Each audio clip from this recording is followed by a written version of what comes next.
weaving out of these holes, reaching, grabbing, slamming them into the decks.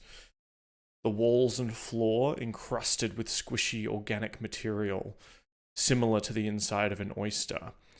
Within the depths of La Floridita is the central ganglion of the super mimic. One member of the party, though, is is not getting his feet wet.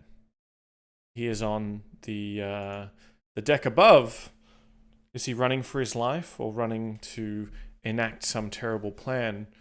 We shall have to find out as we resume this combat.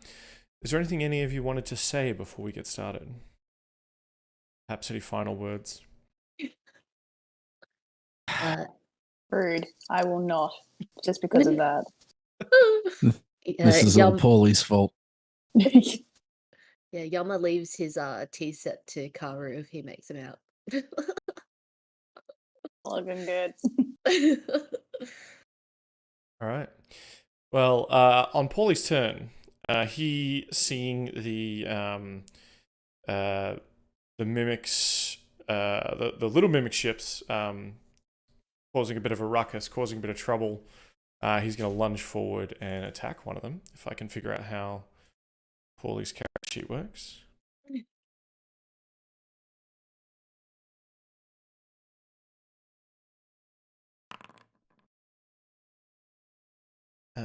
Yep. So he lunges forward in the water, stabbing one of these sort of juvenile mimic ships that are floating around and shooting at each of you, and just skewers it, causing it to sink to the bottom of the hold here. He then turns and fires his shrimp pistol over your shoulder, Karu. There's sort of a loud bang as he fires it at the mimic brain in front of you.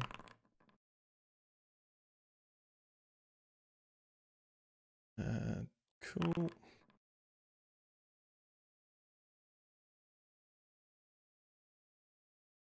Not being super effective, but still doing something. We cut to Sorn up in the upper areas of the ship. The healer of the party, making a run for it, or making a run for a plan. Sorn. So I believe that the hole in the ship was around here. Yes. Bloody messes. All right. Yeah. Well, Sorn's going to make his way to the edge of the hole.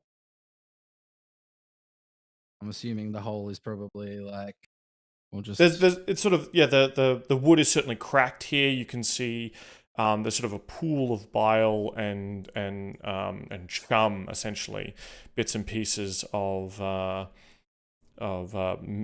meat and debris and shattered bones have exploded out from this location due to some kind of gunpowder related incident, and there's sort of small holes that have been created in the deck where you see like what blood is left in this area is like slowly pooling down and kind of dripping occasionally into the hole below. Okay. If I look through the cracks, can I see the brain? You can see like little bits of light shining through the cracks in the wood. Sure. Okay. Can't directly target. All right. You could. I would argue. I guess you could see it, but it'd have like cover from you, right? Okay. Can I? Oh, gotta go for broke here. To Sorn's knowledge, the last time you saw everyone else in the party, how are they? We're all looking pretty rough, yeah? They're pretty beat up, yeah. Okay. Well, Sorn is going to use call for aid from anyone that will listen. Okay. He's just gonna take a knee and he's gonna call out and say, Dream, Talos, I don't care who's listening. I do not care. I need your aid. I need you. I need your help. Do something. Help us. And what check would you like me to make? Hold on, let me just write this down. A beg check. Basically, what I'm doing. So can you read to me the actual spell? Oh no, Of I'm a- not making a spell. Oh, sorry. You're just reaching out to see if you can get some kind of assistance. Yeah, from like I need some help, if that is What some if yeah? some godly entity to like smite this creature, or something that can offer us a boon of some sort, so that we don't all end up as excrement to the. Okay.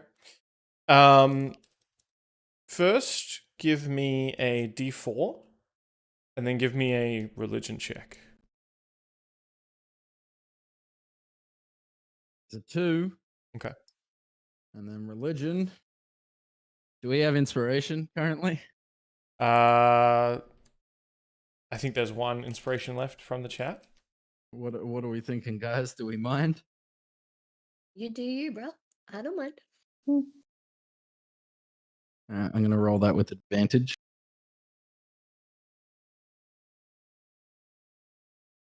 There's more reasons to give So chat. are you just asking for some kind of divine intervention, effectively? You're not asking for anything Yeah. specific. I'm asking just for whatever can be done to help us, and that's a 22. Okay.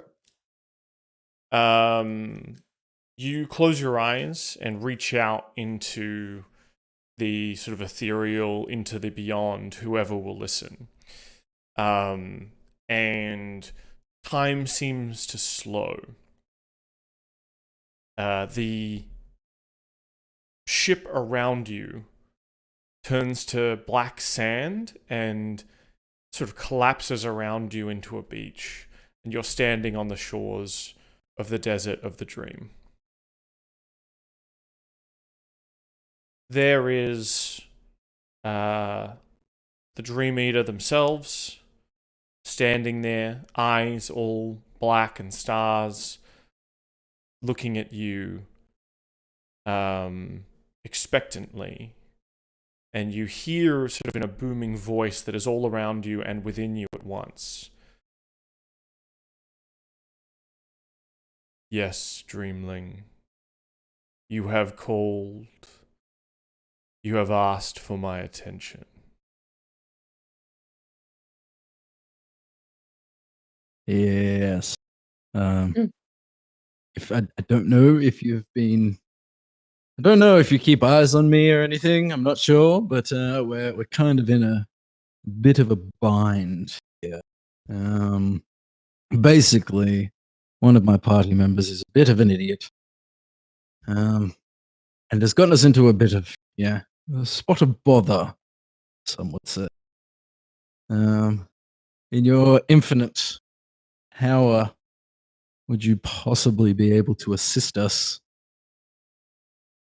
I don't know Many fall in the face of chaos, what but not that this would one. entail. Not today. But if we would have your assistance, it would definitely help in my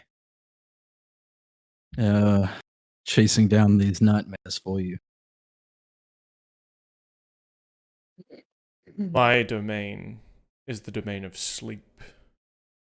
It is not our way to involve ourselves in the lives of mortals, to change their fates and their outcomes. What do you offer, Dream? And what do you ask for? I offer you the return of your nightmares that are currently running rampage of their own free will, which, to what I understand, is not by your design. You offer me that which you've already promised? I offer you the ability to continue my promise. As if I am to perish here, I will not be able to honor said promise. You are not able to handle this challenge. How can I know you can handle the greater challenges of the nightmares? Well, the nightmares are a completely different thing. This was not my doing. I am simply trying to get past something, a hurdle, if you will, that would then aid me in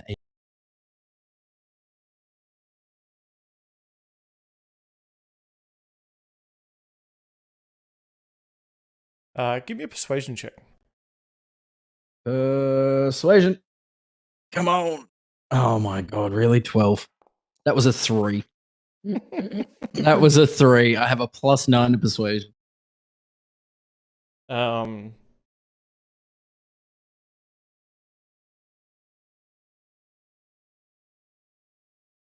Dreams replies, I already aid you, dreamling. Have I not given you power? Have you not siphoned away enough from me? Does that power run dry and your task still not complete? What do you offer as collateral?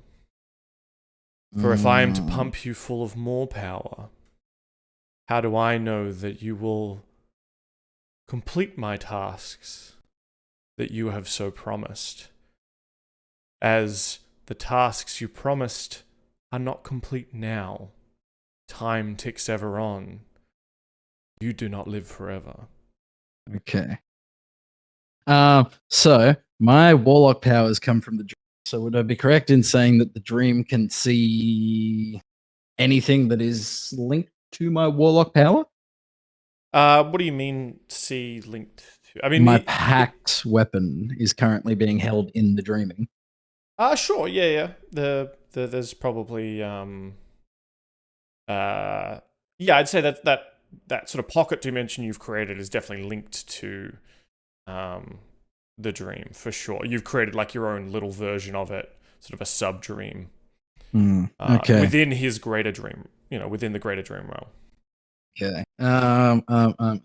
I'm going to.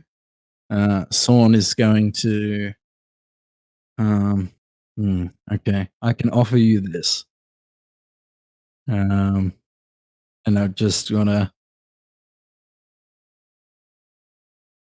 without touching the sword, I want to say that sword that is currently being held within me, that blade, it is quite powerful, but it is also quite tainted. It is. It is forever. It is an entity unto itself. You have trapped it in your realm, and I commend you for that. I would offer you that entity. What use do I have of a prisoner? You could use it to create new nightmares.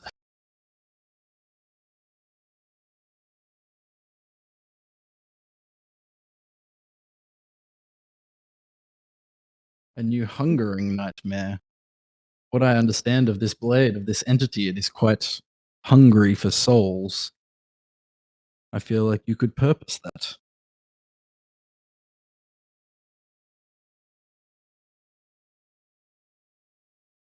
So you would hand over this trapped soul, this being. It is not the nightmare I asked you to capture, but you're saying that this will suffice for now? It would be some form of exchange. I would offer that being up to you, for you to do so what you will with it. And in return, I would ask your aid. And what aid do you seek? That's completely up to you. How do you see fit More spell with slots. what with what this you ever knowing would understand how powerful this entity is? You would understand much greater than I. You know more than me in the ways of mortals.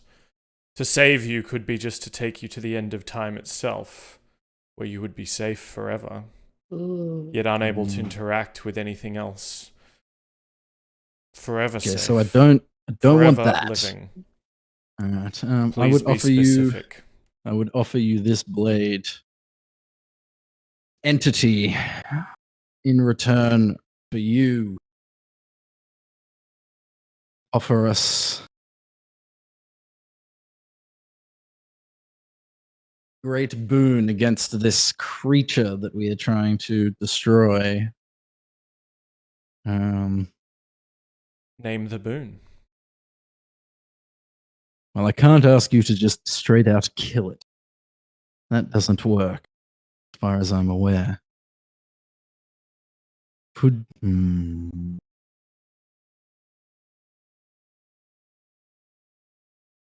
Would you be able to alter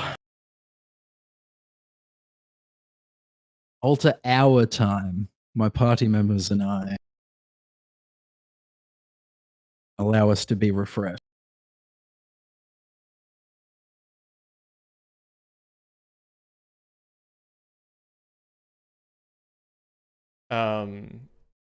Dream. So whilst you're having this conversation and you're talking about the sword, I think the sword sort of appears in the air between you two. And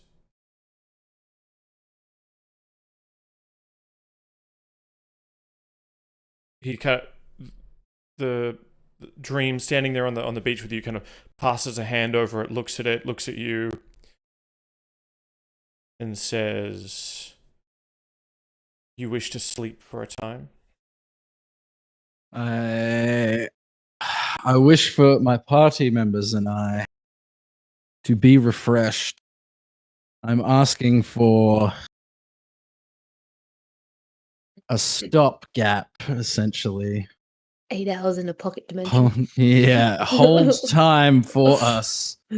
Enough time for us to get some rest and feel renewed. And yeah, ultimately, I'm asking for a long rest.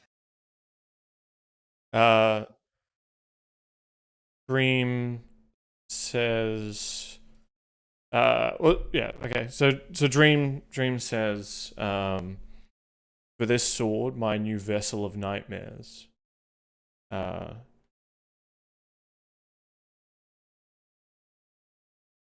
I accept and give you this aid. And then all of a sudden, in your hand is a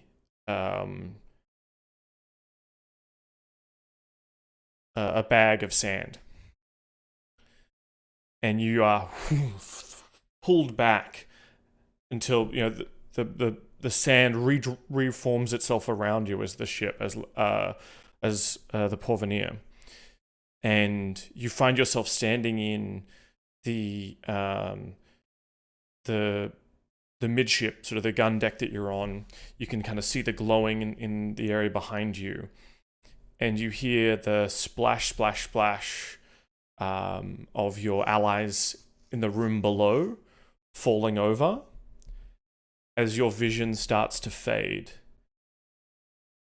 and you begin to collapse and fall asleep.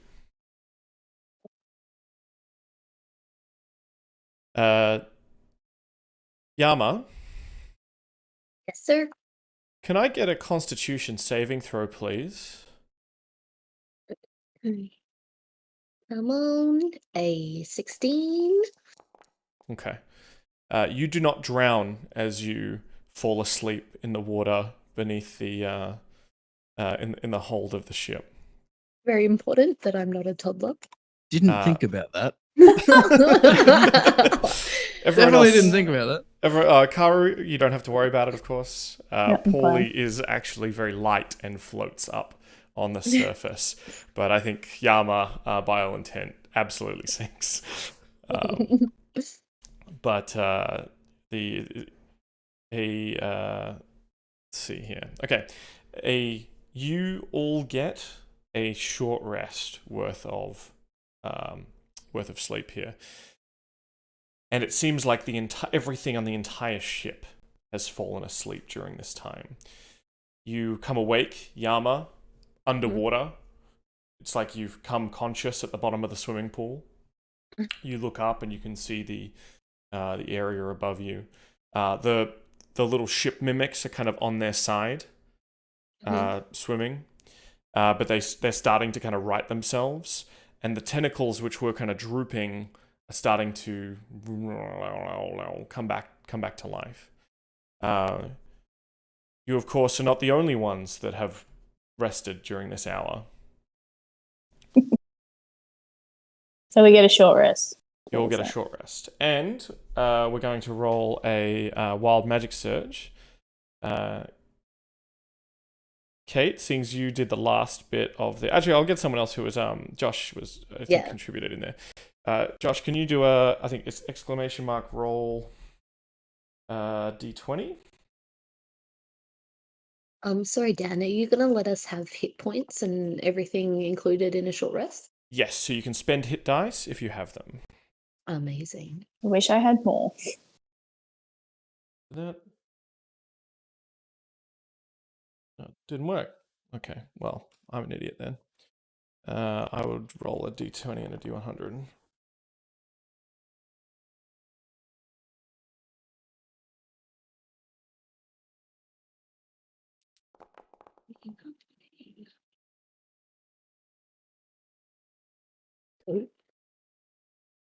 Should actually know what my own commands are. We did it the other week.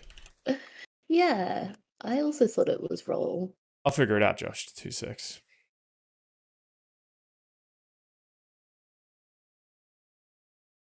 Exclamation mark D20. All one word.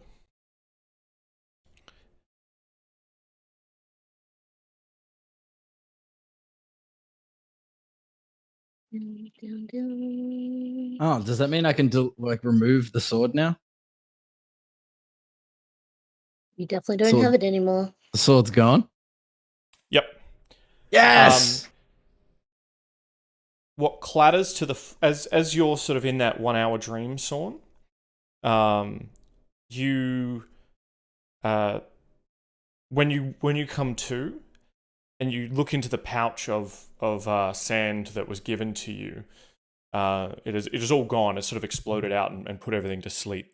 What is still inside that, you feel sort of a clinking, and there are small, almost jagged shards of crystal that give off that sort of Ledrosian kind of energy. You can kind of feel sort of a fractured spirit of that now nightmare. The necromantic energies changed to this of the elder god of dream, and you feel the voice in your mind that says, you will plant my nightmare for me to give it a foothold in this realm.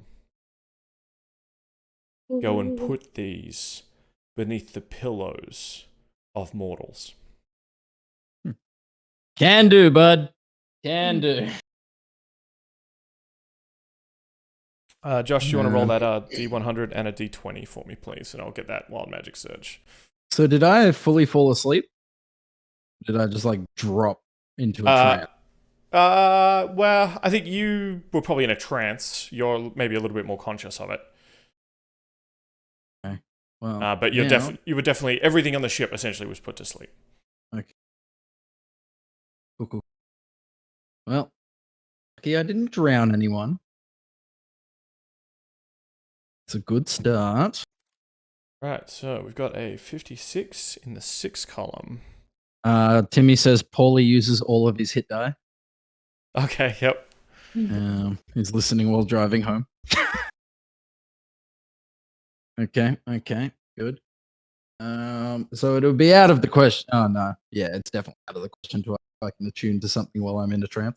I think so. I think this is you kind of got a lot out of a communion with your deity. Yes. We got some dice rolls. Yeah, very good. I'm a little less dead. It's a good start. And Josh, would you like this effect to affect the party or the boss? Or Sorn?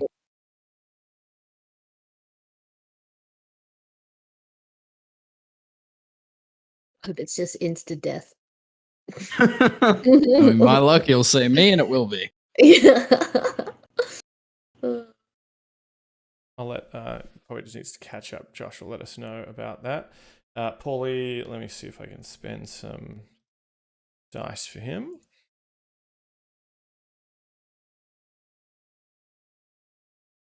He might not be listening. He might have it. Might be off war zoning or something. Yeah, I think he's playing games. Do you want this effect, this wild magic surge, to affect the party or the boss? Without knowing what it is.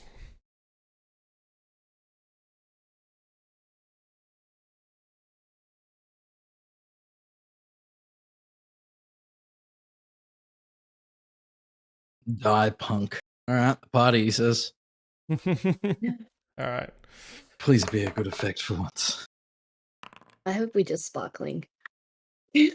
We all turn invisible.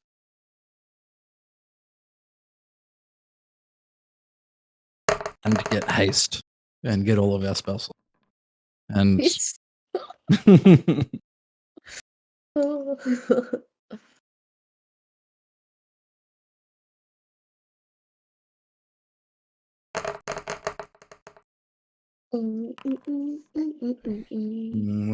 There's a couple of dice rolls. Terrified. I'm curious. That was me rolling hit dice for Pauly. Okay. That's terrible. He's a lot more healed up now. Okay. The party. Well, because you rolled a 6 on the d20, it is a moderate, medium kind of wild magic surge. With a 56, you gain 1 first level spell slot, but you forget a cantrip that you already know. Is that permanent? What if you don't have spells? Well, I guess you gain a first level spell. Oh yeah, well yours is going to be interesting. You gain a first level spell slot. I don't know. Choose a first level spell. Go nuts. It's wild magic, baby. You're right. Do I permanently forget a cantrip? Not for now. It'll be probably till you have a long rest. All right, get a spell. And I just I'm gonna. So we actually helped the party, which is not. I know not what he wanted to do. Yeah, he wanted us to die. Well, I forgot Thunderclap.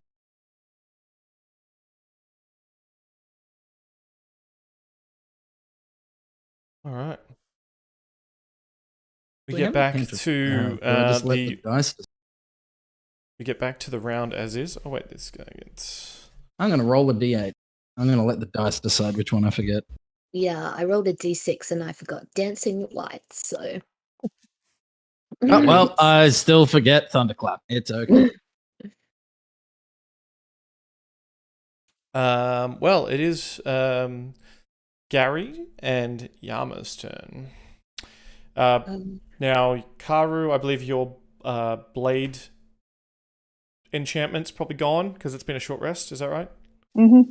Yeah, cool. Just making sure. And Lot gets a bit of healing too. Hells yeah. Yeah, hells yeah. Oh.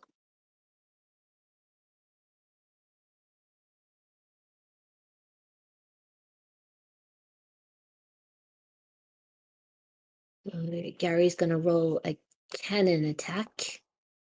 Go, Gary, go. 13. I don't think 13 Gary's hits. got it this time. Oh yes, good Gary. Seriously, MVP of this whole game. Oh, look at that max damage. 8 damage from Gary. Very cool. All right. I'm going to give myself okay, I'm just gonna attack. So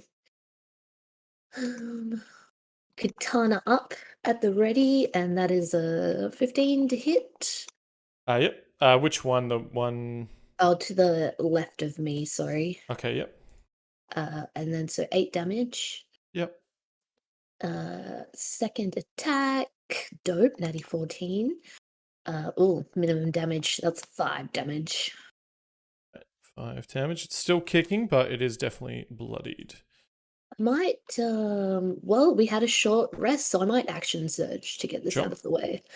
So What swinging. is your reaction to waking up underwater and then coming up? Is it Oh, true. Okay. Do I start off like prone or something and have to kind of sure? Yeah, stand yeah, up? yeah. Yeah. So I think he's not afraid of water, but he's definitely like, and he's not a drinker too, so I'm sure he's really like concerned with his own well-being that he's just like randomly woken up unconscious and just kind of, I'm sure he's like wiping the sand out of his eyes and kind of looking around, but then does see that Gary's already like shooting at the dude near him, and so he's just kind of like, oh, gets back to it. Like I think it's just like years of experience Mm. is really kind of driving his body as he takes the action surge right now.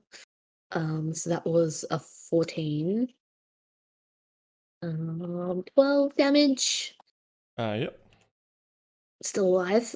Still alive, but you definitely think it couldn't handle another one of those. All right, let's finish it off. Natty 15 and minimum damage 5. Oh, That's enough. oh yes. You plunge the sword into the and bring it down, cutting into the water, and cleanly through this creature, and it sort of flits into two pieces. You hear a scream all around you. I can feel it, like see it really visually as he's like, because he's got this heavy armor on. As he's swinging, there's all this like water probably whooshing off his sword and armor as he moves. Absolutely. Anything else? If you want to. Nope, that's a lot. All good. This little mimic is going to attack Lot with its little, trying to ram into her. Ooh, yeah, nice. Oh, not a lot of damage though. And it's going to try and do the same to. Now you can get actually an attack here if you want. If you want to use your reaction. You're right, I am close enough and I didn't use any spells. Ooh, 20? Dirty 20? Yep, definitely. 7 damage. As the other little ship turns to sort of reach out with its little tendrils and grab at Gary and bite into him, you slice down with the blade and cut it up. Oh, he's dead? Yep. Yes. The ultra mimic, the sort of the big clamshell brain in front of you, as you sort of are coming awake, Karu, you kind of slightly opening your eyes. You see this thing in front of you. It kind of opens its clamshell a little bit, and a massive psychic scream emanates out. I need all of you to make a intelligence saving throw, please. Even me? Yes. Did it? You're Nice. Second natty 20. Woo. Intelligence. 15. Okay. 15 is the target, so that's good. Lucky. All of you save. That's good. Yay. Let's see if Pauly saves. He's not typically great at intelligence, but he succeeds here. Okay. Yes. So you are all not stunned. Oh, that's massive. Each turns. Yeah, cool. That's it. So it's blasted out this sort of psychic mind blast, and having been well rested, you're feeling up and about and feeling great. It kind of washes over you, Karu. You're still perhaps sort of in the water, laying back a little bit. It just kind of washes over you like someone talking to you from outside the bathtub. You kind of just put it out of mind. And everyone else is still perhaps a little bit, their minds are still waking up, and aren't quite vulnerable to that level of attack just yet. But the level of attack you might be vulnerable to is, we'll see what comes next. Karu, you're up. Yeah, so Karu like sort of stands up tiredly, I guess, like that's sort of that like What is the situation with this clam brain? Like, does it look like it's like how bad does the situation still look for us? I guess is where I'm going with this. So when you were attacking it, you think like you were definitely getting it close to kind of a bloody With enough state. ale, maybe they However, can be inured against the horrors having woken below. up, feeling refreshed yourself, you can actually see that in its sleep, it has repaired some of those gouges that your blade had nicked into it. A lot of that good work you've done has been undone, for sure. Yeah, cool. I think Karu like cricks his neck. He kind of looks back behind him and kind of like steels himself. And then Yama gives him a thumbs up. that actually, you probably see like a conflicted emotion cross his face when you do that. Ooh, okay. And for his bonus action, I'm going to hybrid transformation. So you watch as Karu's, like, the fins on his arms start to extend and elongate and become jagged and twisted. The, like, little anglerfish, like, lights on his ears, like, protrude out. He becomes, like, a bit more, like, hunched over. His teeth sort of, like, jut out, like anglerfish fangs. And he becomes a bit more of a monstrosity. And his eyes start to like glow, that kind of like glow that cat's eyes do when they reflect light in the back of them. And he turns back to the brain. And he's just like, oh! And I will take 2 swipes at the brain with my terrifying, twisted. I like to think that the fins on his arms are what he uses for slashing. Yeah, cool. So sick. So he's going to do that. I think Yama's thumb's still up, but his jaw's dropped. Yeah, I think that got into Karu's head a bit because I only rolled a 9 for the first one. Like, oh no, he's watching. I'm imagining. Have you ever played Zelda Majora's Mask, where you put on the Zora mask and it's like, Yeah. And then I guess I'll do my second strike. That's better. That's much better. A 20 will hit. Just 7 slashing damage. Mm-hmm. And that's it for my turn. But I am now a monster. Oh, look, Karu, you were always a monster. Yeah, fair. You hear a splashing of someone coming awake in sort of the more fore part of the ship. Lot kind of rights herself, looks around, sees Yama. You've obviously just sort of sliced in half one of these little ships. I don't think there's any other little ships apart from Gary, which she turns to and sort of fishes out the crossbow and turns to shoot at it. And do you say that, Yama? You just give it Yes. Yeah, like full paws, like angry eyes, like, no. She's like, but they're killing us. He's on our side. Okay, you guys are weird. And then her eyes kind of scan the front towards where the mimic brain is, and she lifts up the eye patch. You can see that she's got 2 eyes, and kind of squints at like what Karu has become, and kind of shakes that vision out of her brain and fires at the ultra mimic.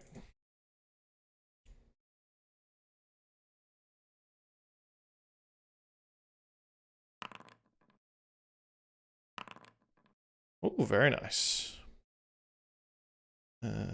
She finally hit. Yeah. She's not great with crossbows, but she dishes out some good damage. Cool. Back at the top of the round, Pauly has come awake. Pauly would like to use panache. You just put in the Oh, excellent. So, coming out of the water, dripping, he sort of shakes off his feathers and you can see to get all the water out of them, he kind of starts shaking them out and puffing them up to be bigger and bigger and bigger. And he's going to start trying to strut around in the water, hindered somewhat by obviously the water level being up to his legs. But he's essentially saying, "I'm the captain of this ship, and you're just a boat, and the boat has to listen to a captain. That's right, so you better listen to me, because I'm Captain Pauly." So he's going to have to make a persuasion check, contested by the creature's insight check. Yeah, that's good enough. So his persuasion.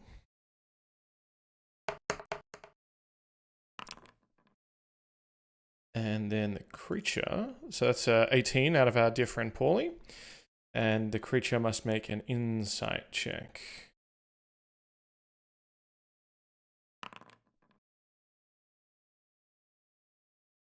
Ho ho ho ho! Pauly wins by 1. Nice. So it's a close run thing, but Pauly is able to kind of get this creature's attention. So his entire action is to do this. And on success, the hostile creature has disadvantage on attack rolls against targets and can't make opportunity attacks against targets other than you. Or until one of your allies engages it or it gets more than 60 feet away from you. If it isn't hostile, it's charmed by you for 1 minute. We can assume it's hostile. So it will have disadvantage on any attacks against you guys until you do damage to it effectively. So that's his turn. Sorn. Okay. Quick hit it. The only thing that's left. Yeah. So Yeah, the initiative order is a bit not in our favor. Is the mimic, is the shell open? No. Damn. Try and put a filter of love into it so it just becomes our friend. I mean, if that's a plan you want to enact, I mean, you could certainly figure out a way to make that happen, but you would have to communicate that for sure. Yeah. Well, I'm gonna just spend a moment and like look through all the holes in the deck until I get to a point where I am above it. And so I can create any weapon I want in my hand, and I am proficient with it as my pack. You say so. To attack with that weapon, would that fall within that action? Or would I have to create the weapon and then on my next turn use it? What does the spell say? What does the feature say? It is my Pact of the Blade. As an action, you can create a pact weapon in your hand. You transform where I'm proficient with it, and it counts as magical. Yeah, so I think it's your action to create the weapon.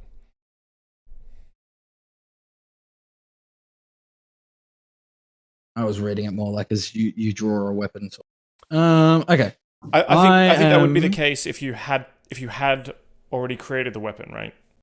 Which you have. Yeah. Okay. I am just going to.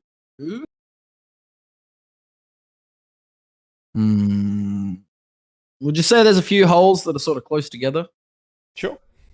All right. Can I pour just a vial of acid onto to make the hole bigger so I can see so I have like a port. Sure. Yeah. You so that you pour the acid on the wood, starts sizzling away the acrid smoke in your nostrils. Very similar to when you gave a vial of acid to Karu, I believe, to put holes in another ship. Yep. And it kind of eats away at the hole there, and some of the acid does drip down. What does a vial of acid do? I'll give you this as like a bit of an attack here. 2d6 acid damage. Sure. And does it have to make a check of some kind? On a hit, the target takes 2d6 acid damage. That's it. Sure. I don't think it really moves here. So yeah, I think the acid starts burning down and eating away at this clamshell on top. Now, Would it be safe to say that the acid would take more than 6 seconds to burn a hole so that we get one more turn where it has disadvantage on attacking everybody? Oh, sure. Yeah. I think that's fair. Okay. We'll metagame Well, that a it's- little bit, but I'm happy with that.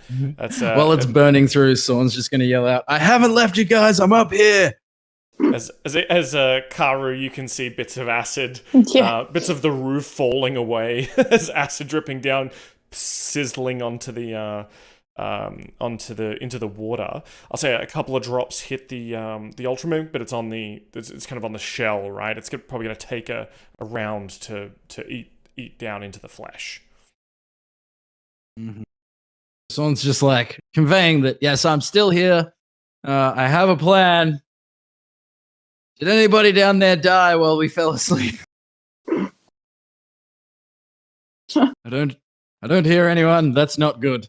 I feel Maybe like it's just me, though. we're all purposefully not responding to you. Yeah, Sorn's getting very worried. He's just pouring acid. I think Yama's probably just still coughing up some water. Oh, I heard a sputter. Okay, someone's alive down there. Good. I think Karu's struggling to talk around his teeth. Yeah. The multi-layered shark teeth. It's like, So sick. Alright, well, yep. Sorn's like, yeah, he's poured the acid in like a puddle, probably about a foot of acid, like a circle and a foot wide of acid to make a hole so I can see through. Yep. To try and remove the cover that the mimic brain has against me. Yep. Perfect. Love it. And that's, yeah, I will, I'll also move around to the other side of the hole. Oh, yeah. Sorry, put it back on your turn. It's over here so I can like see through once it burns through, so I'm able to see my friends if they're on the other side of it. Cool. And they can see me sort of just crouched, like looking through the gap, just like, is anyone down there?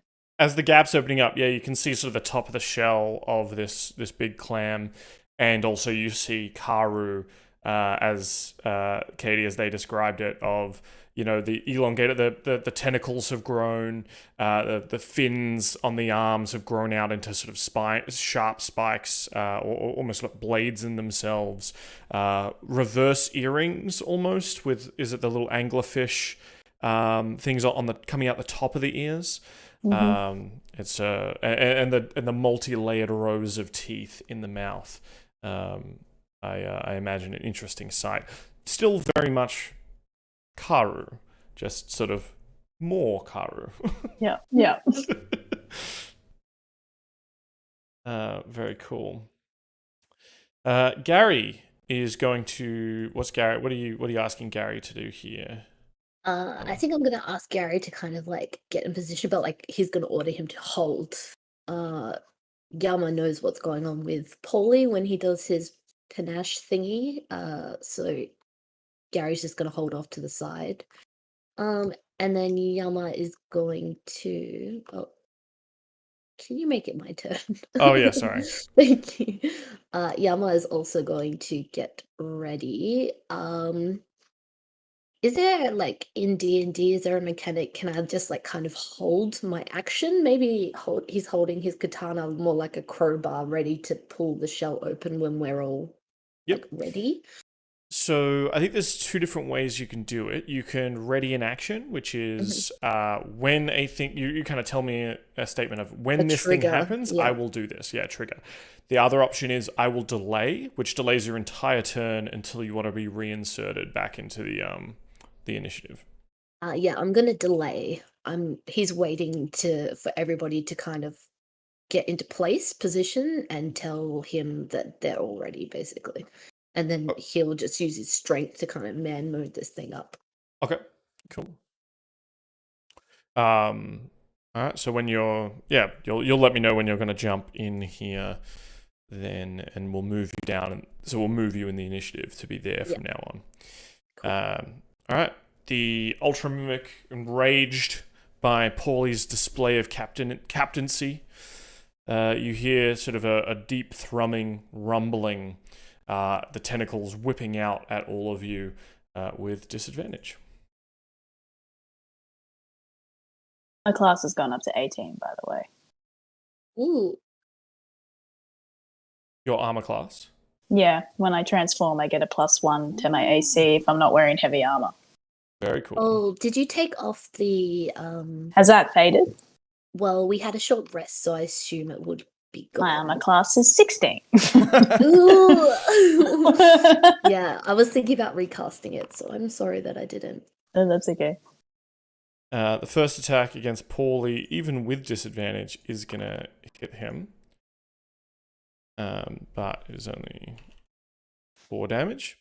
Attacks again on you, Karu, with disadvantage.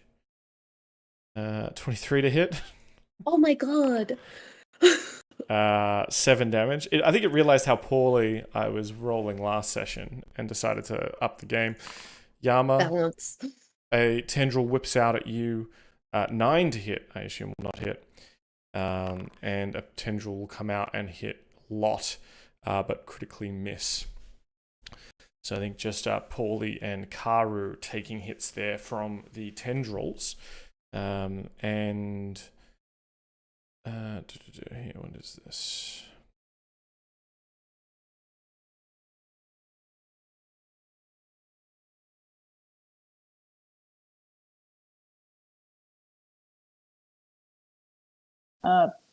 Cool. Apparently, it can only attack Pauly. No, it's everybody else with disadvantage or Pauly straight up.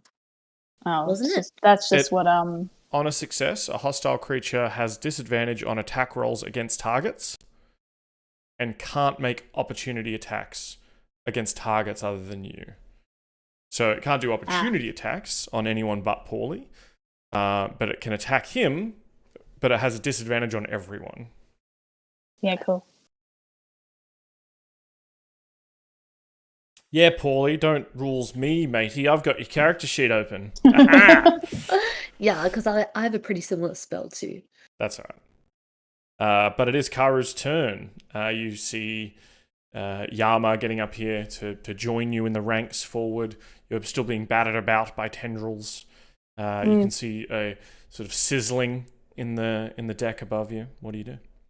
Well, I'm just making a point that I'm facing the clan brain, and this is important because I need to make a wisdom save. Let me do that first. Oh god, okay, that was my DC. I don't attack Pauly. Well, I'm already under half, I might as well. I'm going to activate a Crimson Right on my arm things, because I can do that. Mm-hmm. I'm going to do fire, because I like fire. Ooh, I only take 1 necrotic damage, which is nice. So your arm's just on fire now? Yeah, the like jagged shards coming out of my arms are now on fire. Magical fire. Actually, sorry, I had a question.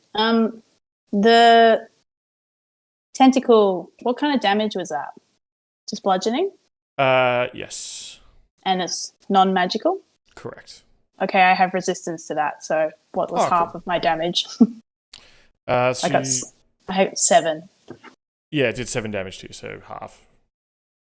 Is it like I don't. 3 I or... think you get to round down, because I think it's generous. Okay, cool. Woo! Yeah, so I'm a slash with my fiery shard arm things. And I miss because I'm like, I'm on fuck. Yeah. The steam that's coming up as you whip your fins around. God damn. There's a 14 hit. It does not.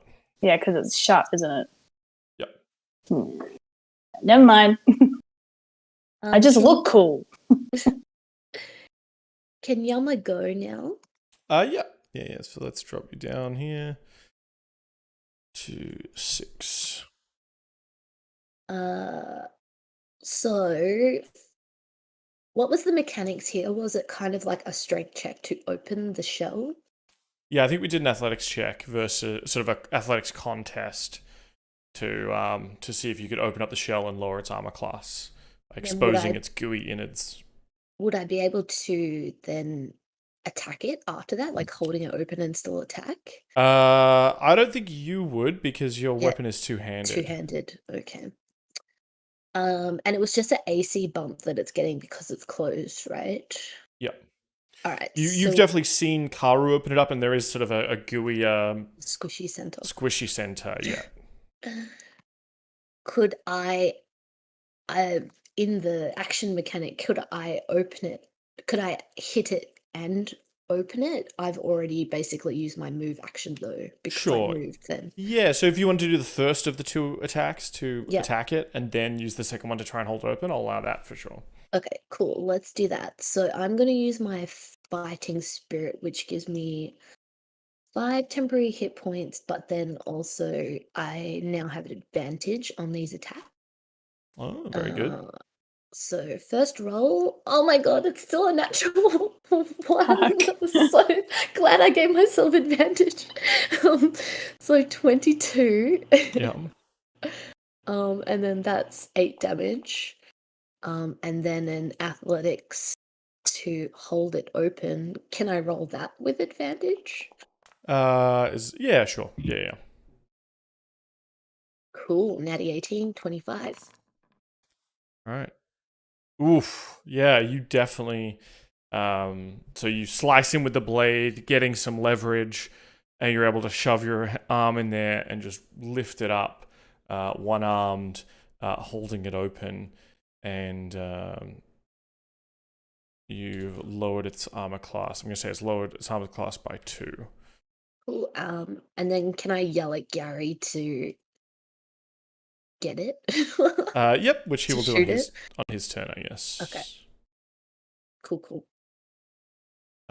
Anything else? No, that's it. All right. Lot will ready the crossbow and fire again. What does she have, actually? Oh, you know what? She's going to throw in a Sacred Flame. Because I like the idea of that.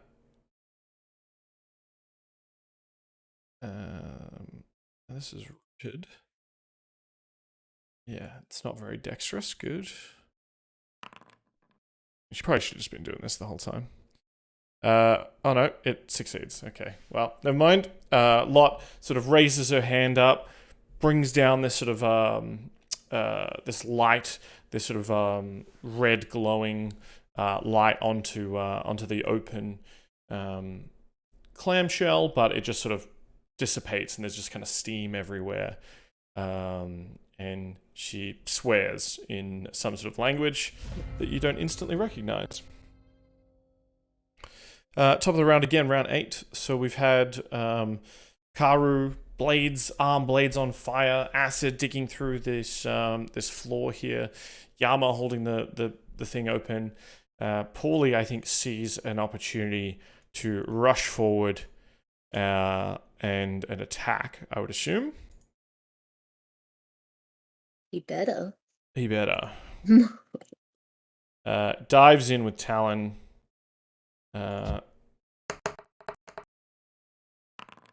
And what would normally bounce off the carapace of this creature, because Yama is holding it open and has lowered its armor class down from 17 down to 15, he's able to get in with the attack, and he... Could roll damage, please?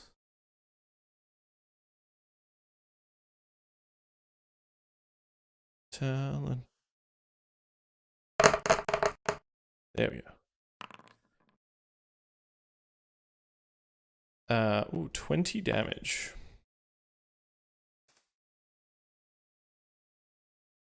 Good stuff. Pauly, and then he does a... he's going to holster the shrimp pistol and pull out a dagger, but that's going to be his sort of action to do so, to switch weapons like that. I don't know if he has anything fancy. And you know what? If he was here, he could tell me, but he's not. Sorn, your turn. Okay, so how high is the ceiling from where the shell is to where I am standing through the hole? Also, I have to do that. It was 6 seconds and it burnt through. Yep. That is 6 acid damage. Mm-hmm. So I just looked at its stat sheet. It doesn't seem to be the brain itself doesn't seem to be affected by the acid, but I'm going to say that the acid burns through another point of its armor, lowering its armor class by 1. Hell yeah. The bits that drop onto the brain itself just seem to sort of go inert and stop sizzling, but the clamshell part itself burns through, and it seems to be losing some of that integrity. Okay. And all right. So from where the top of the clamshell is sitting, like to what I could reach realistically through this 1 foot hole that I've created, how high above that would in So how high is the roof above this clamshell? Yes. Well, the clamshell's like pretty big. It's got to be sort of 15 feet tall, if not, or sort of. It's right up against the roof, I think, to a certain extent. All right. So realistically, I could reach down and touch it.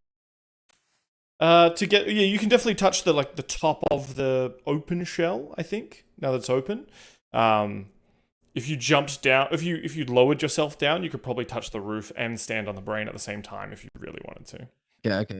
If that gives you from where I am, so Karu, Pauly, and Yama are all like flanking the brain. Yes. Kind of, yeah. I mean, they're all just standing around it. Would they be outside of, say, just for imagination purposes, would they be outside of 10 feet of my range? If you're still upstairs, yeah, I guess so. You could probably position yourself so that they are. Okay. Well, as long as I can still hit the brain but not hit them. Sure, I'll allow it. All right. I am going to. Brain is still hexed as well. Does that last through the short rest? Yeah, hex is just a curse. Oh, cool. Yep. I'm going to Thunderstep. Ooh. Yep. So I'm gonna use that. That is 23 plus 1d6.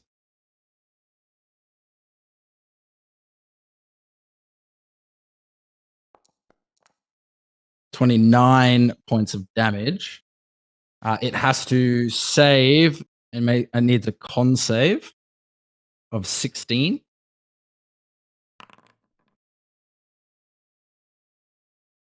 How do you like a natty 20? I don't like that very much. Okay, so that is what? 12 plus 6, so 18 damage. Yep. I want to appear. So 6 is from the... oh, no, wait, sorry. Thunder damage is 23 plus the 6. Yeah. So, what was the half then? It's half damage, isn't it? Yeah, half damage of 23. Of 23. Okay. Cool. Yeah, and I want to appear behind it here. Very good. Let me move Which you I then, shall I? Can't. Yeah. And I'm just going to go pop ahead. back in and just be like, hey guys, told you I'm here. Told you I had a plan. A loud kaboom. The roof, what is left of that roof, with its hole and stuff like that, shatters. Bits of timber falling down. A sonic wave pushes out and creates a bit of a wave around the water as Sorn, you thunderclap out of existence and then back in again into the water below. You can see behind this brain-like central ganglion and its wall of defensive tendrils is an open space at the stern of the ship. Many square wooden cargo crates are stacked, in no particular fashion, in 2 groups in the middle of the room. The curved walls behind them glow with a soft, sickly lime green light. The water here is gently sucked into those green patches, which foam along the bottom as though they're little drains. Now that you're actually closer and you can kind of look around, you see that there are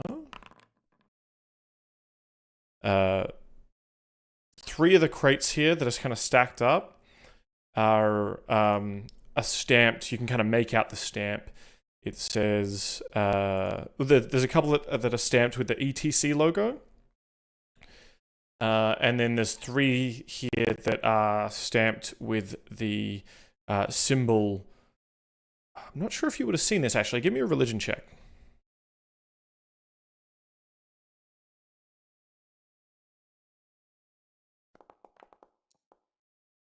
Bane?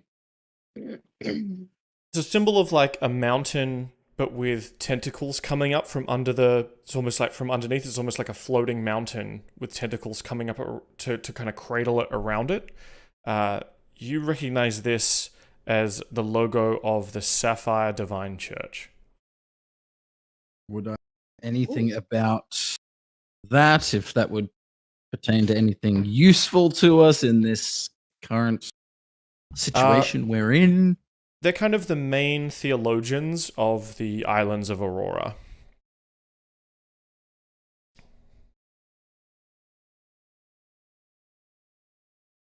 So it's full of books and not Templar swords.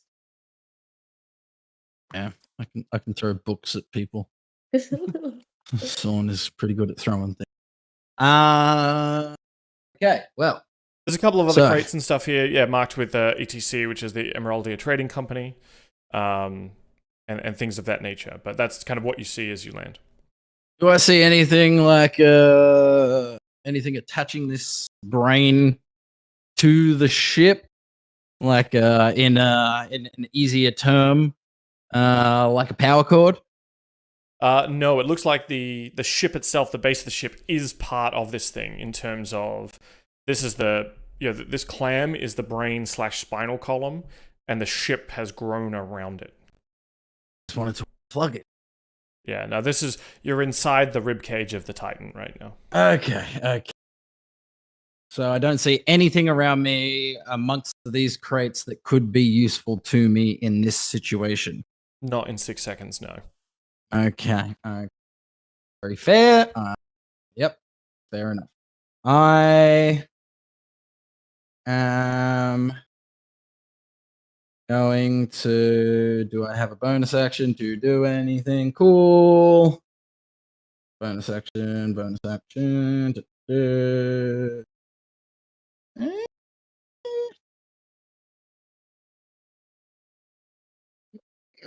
Think so.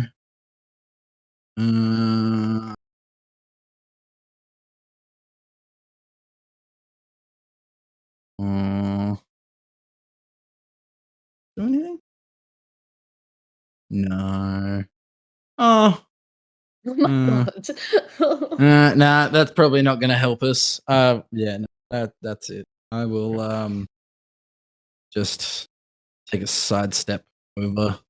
Oh, sorry, yeah. Just sidestep over to here so I can see like through the hinge at the soft squishy bit. Yeah, cool. All right, it's Gary's turn. Upon your order, Gary has been ordered to open fire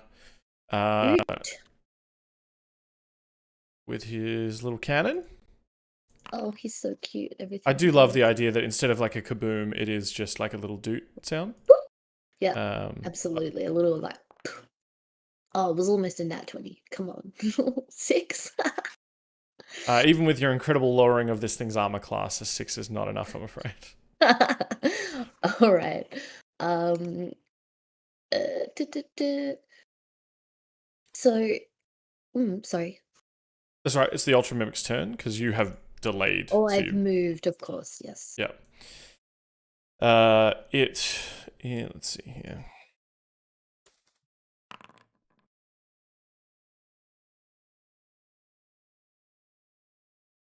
It not loving the attention it's getting is going to lash out.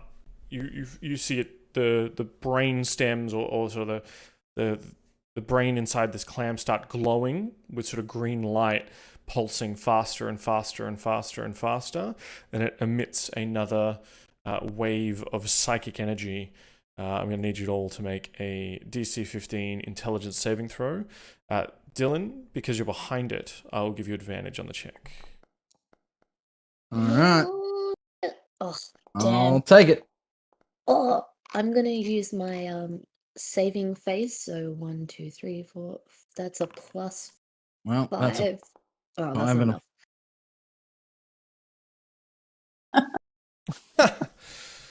Wait, Oh, did no. I do something about this? Can you do something about this? Just let it happen. Just let it happen, buddy. Pauly also fails. The 7. Wow, we all succeeded the last time. We've all Yep. failed this time. My God, guys. We're all going to die together. I love it. Well, yeah. Okay. You all take 22 psychic damage. Holy fuck. No And are resistance to stunned. that. No, Oh, the stun. no. At the end of each of your turns, you can make the saving throw again to attempt to snap out of it. Pauly said, Timmy said uncanny dodge. Yeah. I don't know if that works for an intelligence saving throw, my sweet boy. But I love where your head's at. Can I hellish rebuke? It's not an attack. It's Damn it. because it's a saving throw, right? It's not a. Okay. Is it just if it deals damage to you, or if it attacks you? Let's just double check that. That is pointing a finger at a creature that damaged you. Go ahead then, hellish rebuke. Just Alright. before you become unable to move. I start pointing at it like, you son of a bitch. And then I Yeah. get stunned, but it also takes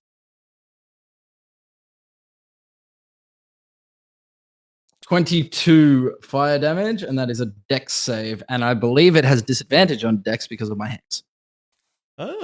Very good. Its dex saves normally aren't very good either. And that's good. So it rolled a 6 total, so it takes the full brunt of that 22 fire damage. Right into the brain. Straight into the brain. You have bloodied this creature. And the Sorn's just screaming from behind his eyes. Just pure rage. Internally.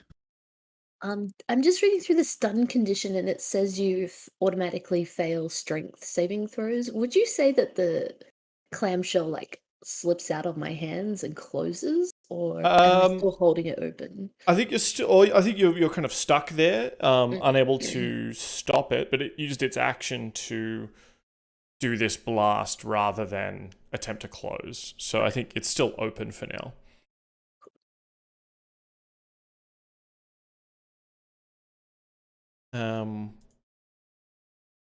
That's its turn though. Karu. I guess I make another save to Yep. see if I am no longer stunned. Yeah. That's better. Cool. You succeed in no longer being stunned. Yama. Oh shit! You have a +7. Yeah. I don't play him very intelligent though. I just realized that. I have a +0. I'm dumb as fuck. I have a +1, so I'm gonna make my Come on, yes. I 18. actually think Sorn is the dumbest person in the group.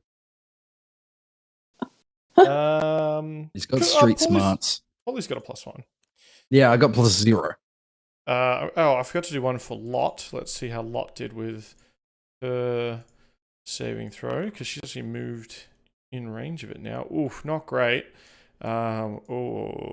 She's not dead, but she's barely standing after that. In fact, she's not standing probably because she's been stunned. She's kind of half knocked back in the water, but she's not looking pretty anymore. Pauly. We gotta see if Pauly breaks out of the stun.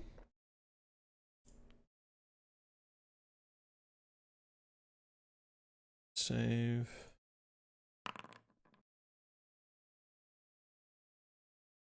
Pauly, your dear captain is still stunned. And Sorn. Okay. My boy.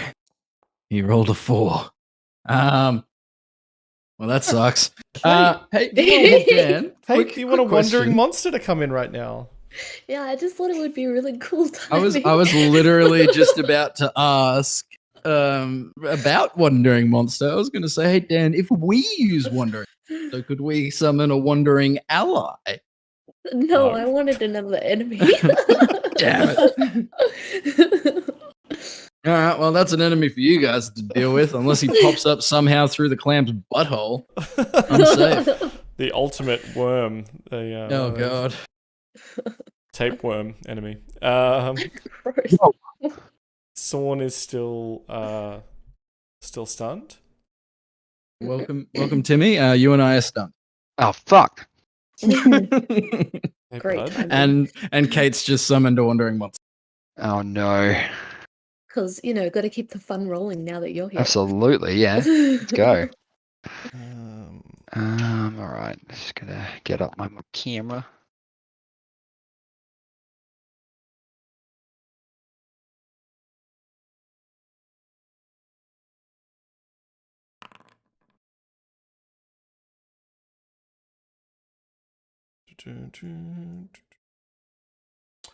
um,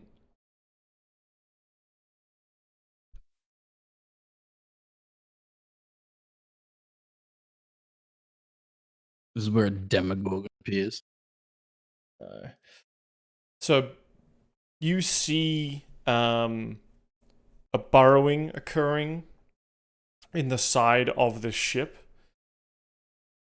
There sort of seems to be something drilling through the wall on the starboard side of the ship. Yama, you look over and see a A figure wandering Sorn deer. poke its head through. Hello. It's a Timmy. That's He right. arrived just at the right moment.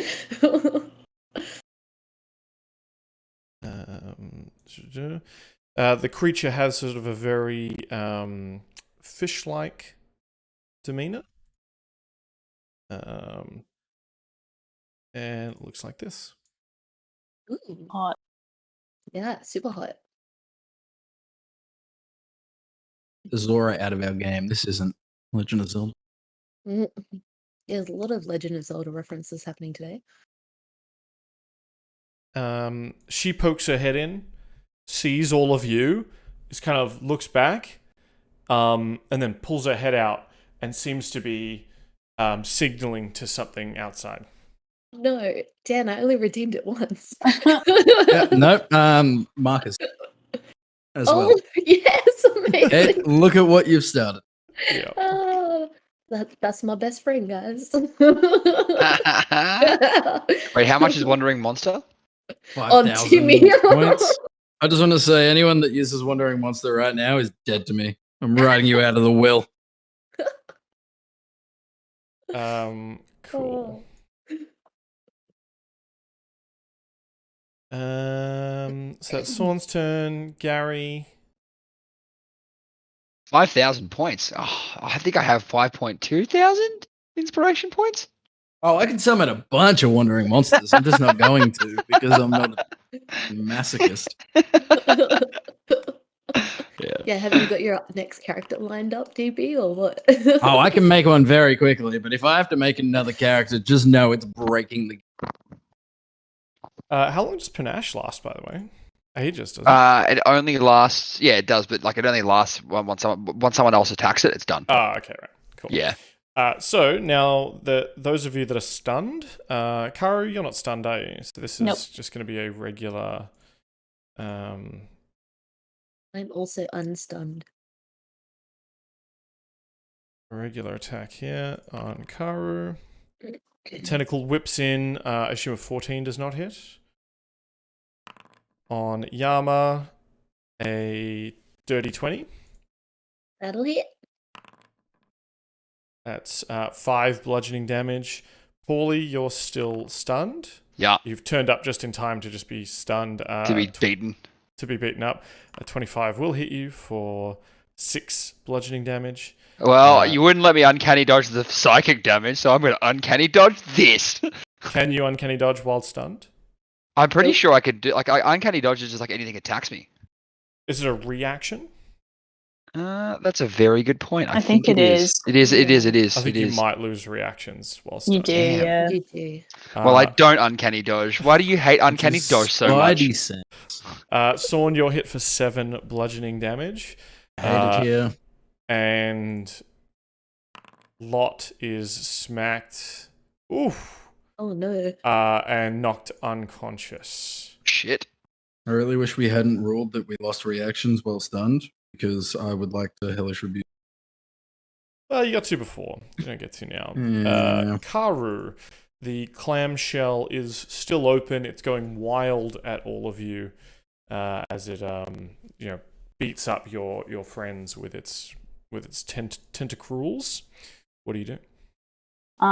Make a wisdom save first thing. Cool. That's good. I'm gonna probably make some weird ass get off cutscene. Some weird like gargling noise through my teeth, and I'm gonna strike at this clam. It's still got a high AC. No, it's still got its It's- nonsense open. You Yeah. see Yama It's- like sweating as he's like holding it open. Yeah, Karu just gives you a nod, like great. I'm gonna swipe for ones. Better. That hits. 4 slashing plus my macro is not working for some reason. 6 fire damage. 6 fire damage. Yep. So what was the total? 4. 4. Does the 12 hit? No. Okay. And then my bonus action in hybrid for form, I get another action, so I get 3 attacks. So I'm attack a third time. Why does it say damage 4 when you rolled a 6 on the d6? It was No, normal no, no. damage for fire 6. Yeah, I rolled Total 10. Total 10. Ah, Gotcha. But Sorry, I don't fucking hit the third time, so never mind. Stupid. Too many ones. I've rolled like 3 ones this session. That's fine. No, it's not, Dan. Yama. Well, I was. Oh yes, okay. So healing word is verbal, so I'm going to cast that on. Sorry, Lot. She gets 4 health. Dope. And then, man, I really just want to keep this thing open. I might cast. If you've cast Healing Word, you can't cast another spell. Not even a cantrip, right? Oh, no, sorry, you can a cantrip. Yeah. Yeah, okay, cool. That's what I was looking at. So I will. Yeah, I'll cast True Strike on myself. Okay. And that's the end of my turn. All right. Lot comes awake again for the second time today.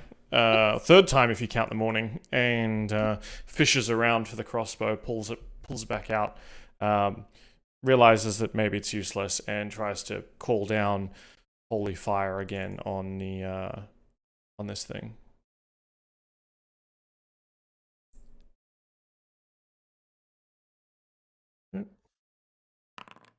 You said it has disadvantage on dex saves? Yep. Oh, doesn't matter. Lot's gods perhaps have abandoned her, it seems. No. Pauly, can you give me an intelligence saving throw to see if you shake this stunned effect? Oh, you muted. I said, mother of fucking God. Oh my God, 21. You are no longer stunned. That's a smart part. Do I actually get to do anything? Nope. Fuck! Yeah. Sorn. Oh wait, I forgot to add these guys into the initiative. Well, that's a 10. I'm going to use my favorite gods and add a 2d4 to that. Oh my Okay. God, no. 13. Sorry. I fucking hate it here. Sorry. I hate it here. That's so many.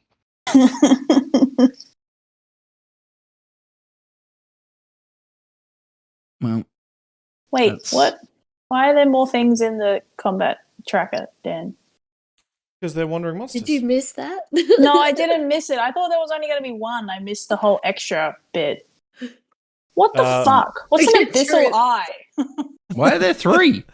Because There's a more wandering than monster 3. doesn't mean one monster. It means I roll on the wandering monster table and see. I hate. There's 4. Like, what There's if I sent 4. one goblin at you? That'd That's be actually like, going to kill us. Yeah. That would've No, we been were so already fun. going to die. We've got it bloodied. We were doing all right. Mm. No one drowned when I put everyone to sleep. I almost did. Yeah, the, we've lost Dylan's face, and I would need to pull up Pauly's. Hold Give on. me a second. I can fix that. Let me fix this. Oop.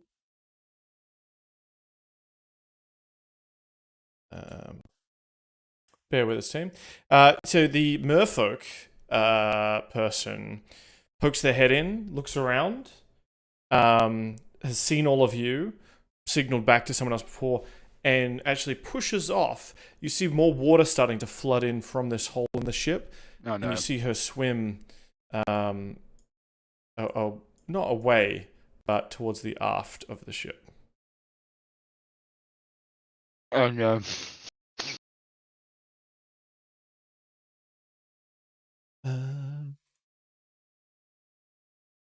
Gary's turn. Wouldn't that also be You're on Yama's mute. turn now too? Yama delayed at one point and pushed themselves back down. The, Oh, so you initiative. you stay in that point? Yeah. Ah, right. You're on mute. You're on mute. My bad. But Gary did it so well. 8 damage. He's I just have he's no just idea what's chipping happening on the away. camera. He's like pop, pop, pop. Yeah.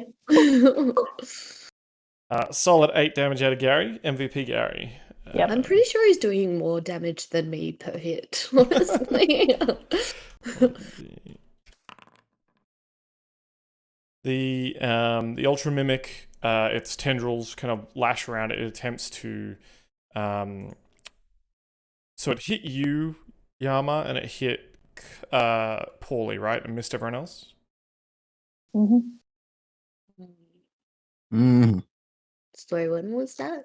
The last round. Okay. Hit one humanoid creature. All right, it reaches out to grab you with one of the tentacles, rushes out and tries to slam into you. We'll say Pauly, because you've made a fool of it, saying you're in control, etc., etc. Mm-hmm. So its tentacle lashes out and attempts to grab you. That's going to be a 25 to hit. Yeah. You take 5 damage, and I need you to make a Wisdom saving throw, DC 13. I uncanny dodge that. Yes. No. Wisdom saving throw. All right, see you guys. It was nice knowing you. No. Oh no, my God, 18. Okay. You feel it trying to take control of your mind, but fail to do so. The Hell second yes. attack is on you, Karu. Dirty 20. God damn it. Yep. 6 damage. Reduced to 3. Yep. Yeah. And you need to also make a DC 13 Wisdom saving throw. Oh, I'm good at those. Oh, okay. Phew, I actually was okay at that. Alright. So as these tentacles kind of wrap around you, beat you up, and kind of bludgeon you a little bit, you can feel the brain of this thing. It starts sharing some of its memories with you. It being lowered into the cargo hold. You can feel the connection to the wood of the ship. You can feel your essence kind of converting that into energy, regrowing it as part of yourself, and taking over and feeding on the inhabitants of the ship. As it's trying to tell you the message of, yes, we need to feed, we need to turn this meat into more us, you shake off the feeling of control and able to ignore it. And Karu, it's your turn. Cool. I'm gonna make a wisdom save. Cool. I do not attack my allies. That's what it was trying to do to you too. I know. I was like, oh, this is just happening for Karu at the moment. Yeah. The merfolk that we saw, you said she swam away because I can't see her anymore.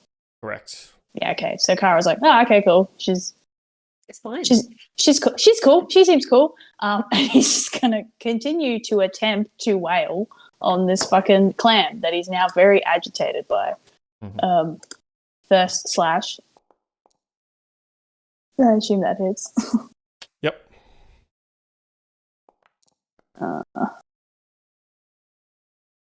Yikes.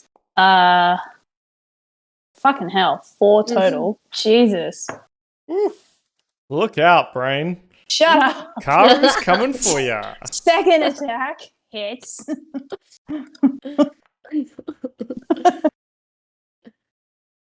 Oh god.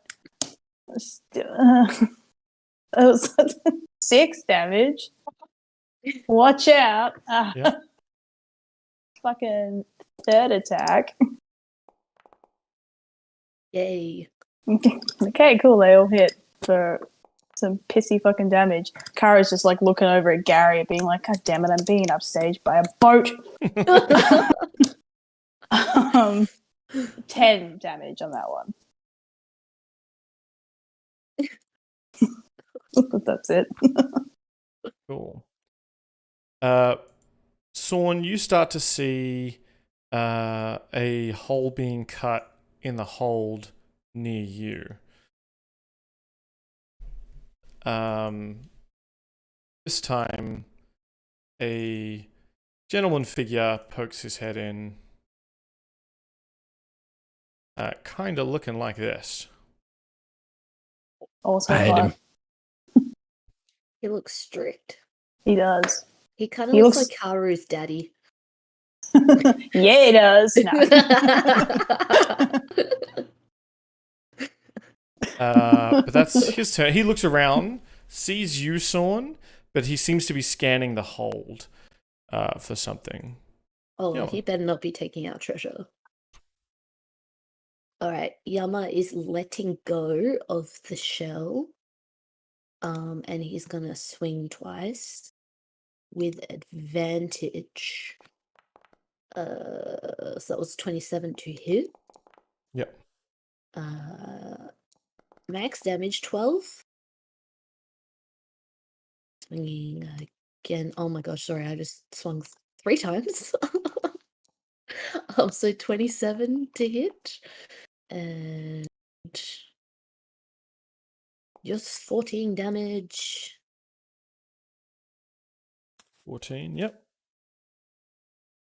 So I've swung twice now, right? And that's Were you meant to have all. advantage on one of those because of your guiding strike? Yeah, I had advantage on. Oh, is it just the next time I hit? Yeah. Oh, okay. Then That's fine. well, That's I guess that still works out. Yeah, But, it's all but good. yes, I did roll it with advantage. Cool. That's it. All right. The Ultra Mimic Brain is going to use a legendary action to insert itself in here. And you feel a massive surge of water build up and try and push you away from it now.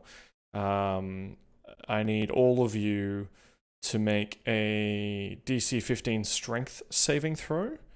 Including you, Sorn, although you've got really nowhere to go. You're just going to be bludgeoned against the back of this thing if you fail. DC 15 strength. DC 15 strength. I get advantage on this because of the hybrid thing. Mm-hmm. Cool. Rolled a 1. That's And I also have advantage. Didn't matter anyway. Did your special temporary hit points thing give you advantage? Me? Oh no, it was just on attack. And it was Okay. only for that next turn. Gotcha. Yeah. Pauly, strength save. You got a 2. Okay, so No. all of you are pushed back. Oof. and take.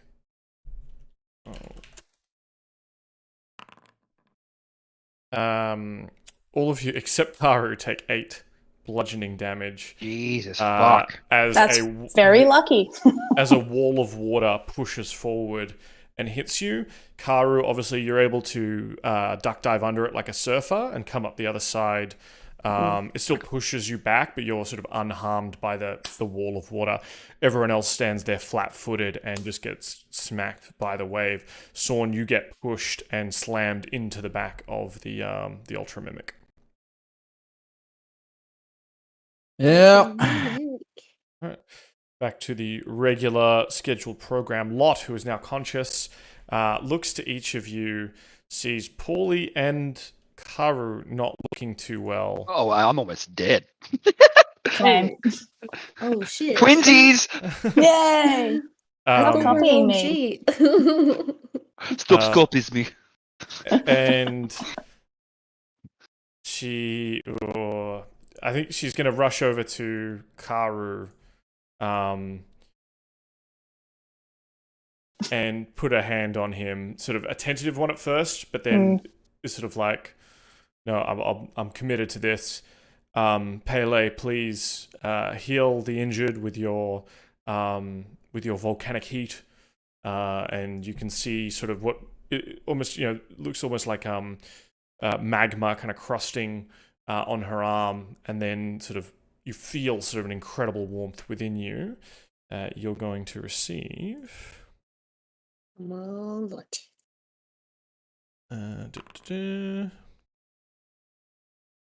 9 healing. Hell yeah! That's more than what I had, so that's good. With that done, she's gonna take a step back. Yeah, I was gonna say, as she touches Karu, he whips his head around, and it's not it's a horrifying sight because he's kind of in this state of are you an enemy or are you a friend? I don't actually think anyone's my friend right now. So it's a dangerous game that she's just played. Yeah. So seeing you in that frenzy, your head whips around, she slowly backs away, arms raised. Her eye patch still up and open. You can see that she's got 2 eyes.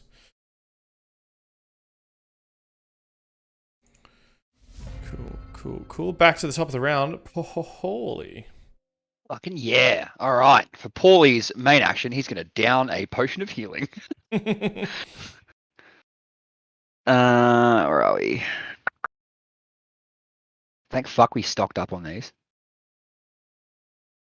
Oh, God, yes! 9! Alright. And then he's going to shoot with his bonus action with the pistol. The shrimpy. Little shrimpy.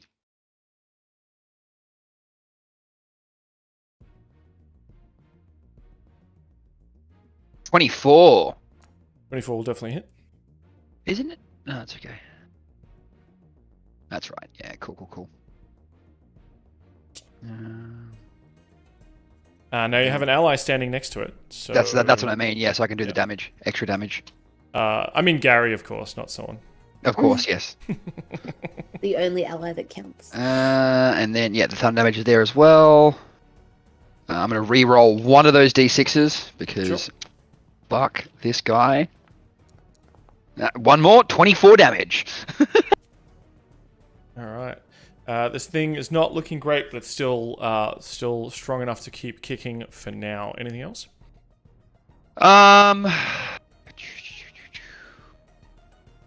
Pauly's gonna. How I can't go that far, can I? Because of the water. I can't fly, can I? Nope. No. Pauly's gonna stay where he is. Nope. Yeah. Sorn. Actually, you know what? Sorry, if it's okay, I might move one thing forward. Sure.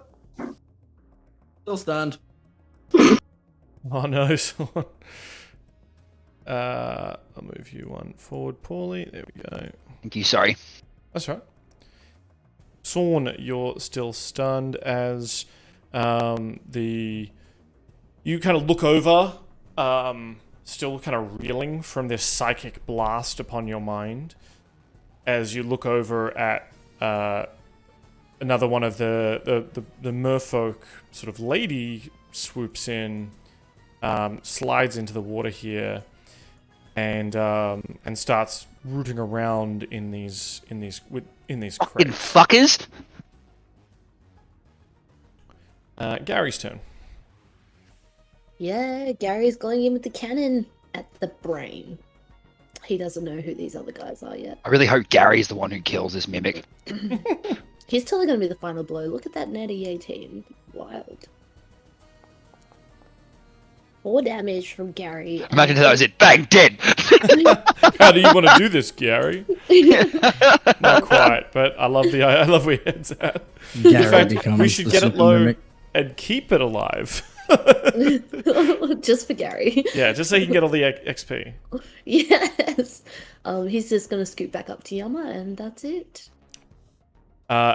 As the merfolk and these other creatures are kind of burrowed their way in here and seem to be rooting around, there is a roar of almost indignation. The entire ship starts shaking as the tentacles start waving wildly at all of you. Let's go down the line, make some tendril attacks. First one on Karu. 10 to hit, I assume does not hit. Nope. Pauly, a 22 to hit. Hits. 5 bludgeoning damage. Yeah. Okay. I'll just take that one. Yama, you're missed by a tendril. Sorn with advantage. They roll a 26 to hit. Mm-hmm. You take 4 bludgeoning damage. And these tendrils also attack these people who've climbed into the back of the ship here with you. Ho-ho. Let's see. Rummaging through our treasure. Yeah. One of them gets battered around quite seriously.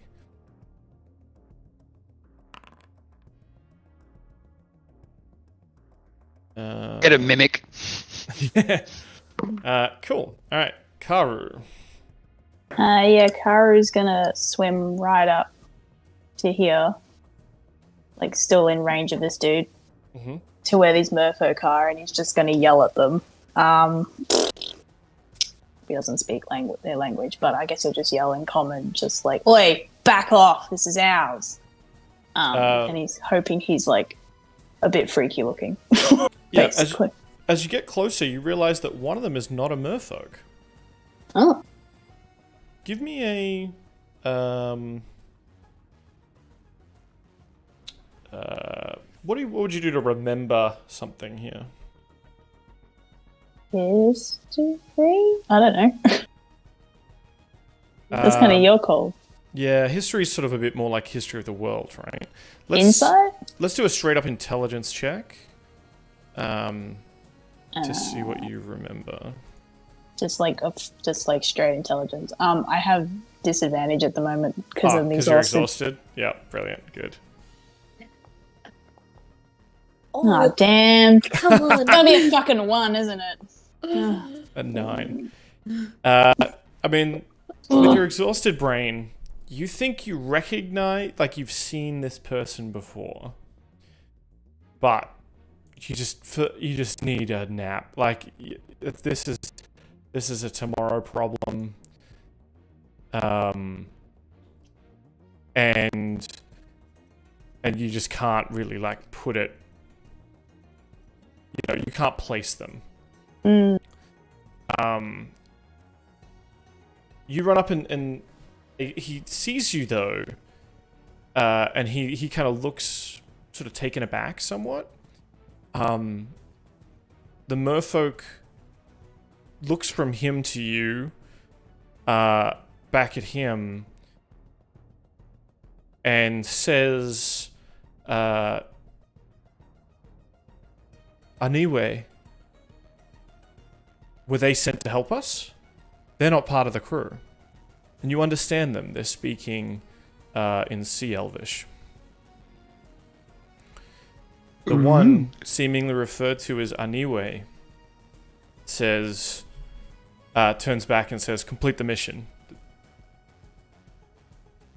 Looks you up and down and says, "Who sent you?" I think Karu in Sea Elfish's back is just like, I sent myself. I give a fuck about your mission. Get the fuck off this boat. Yeah. He says, "We take what With is enough needed." ale, maybe they can be inured against And the then we will be horrors gone. below.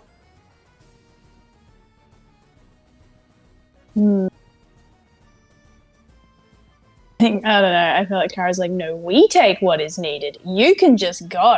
And he like takes a defensive stance, I guess. Okay, Can I attack? if you would like to. I will attack the one in front of me, even though I kind of recognize him. I think. Hybrid slash. Yeah. Yeah.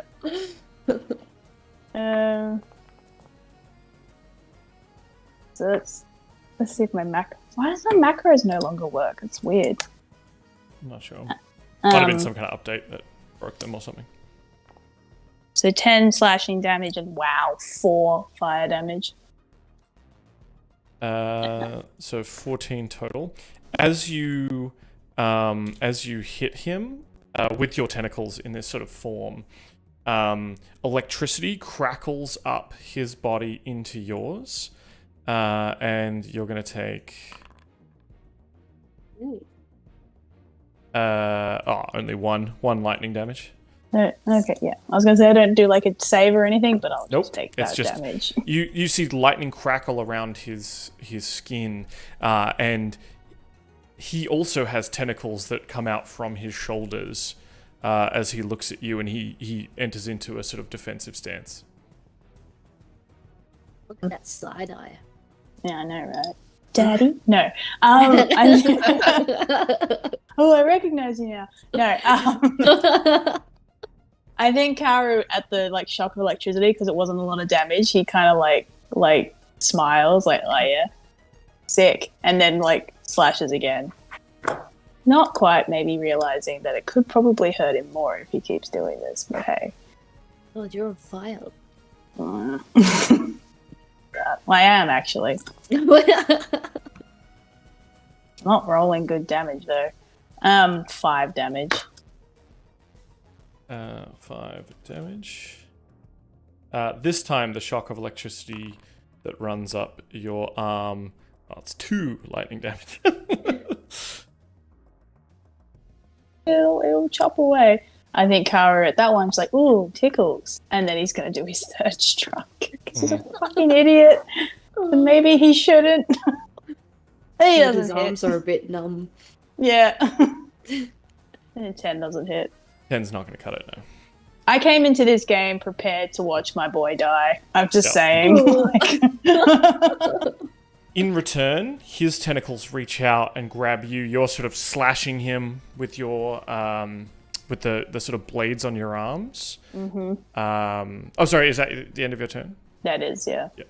So yeah, you're slashing him with the blades at the end of your arms. Every time you slash him, you're kind of getting a little static shock, essentially.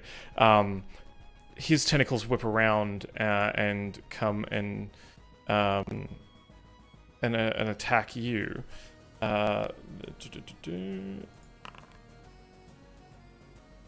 That's 19 to hit. Yep. You have become grappled. Wait. And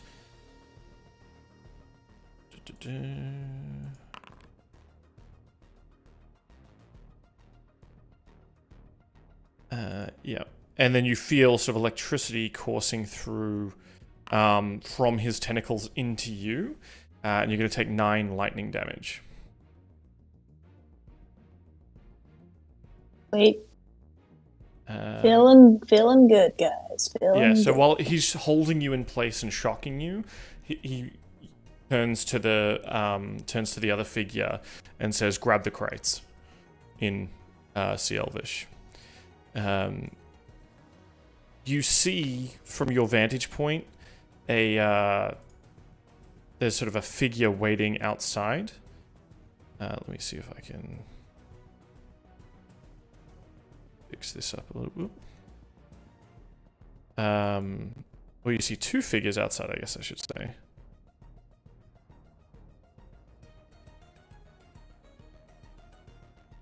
Can't open this wall. God damn it. Anyway. I saw it for a fleeting second. Yeah. I can see it flashing.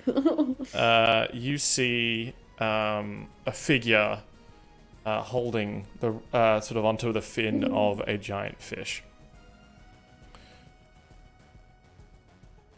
Yama's turn.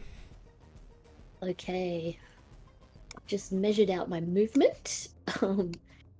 Oops. Sorry, I'm still on measuring apparently. Yeah, lots of boxes. Yes. I can get here with my 30 feet of movement. It's difficult terrain. Oh you're no! in the water. Oh, of course it is. Yes. So you could do that if you don't use your action at all? Yeah, you know what? I will still do that, and then I'm going to cast. One second.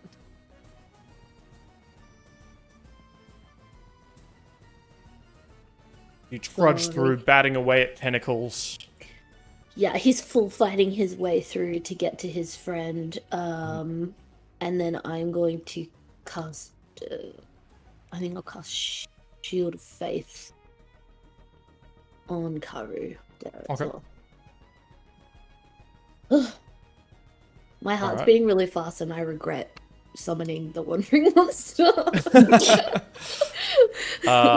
Lot sees you all run into sort of the rear part of the ship, and is just like, guys, the fucking thing, and tries to call down magical fire again on the mimic.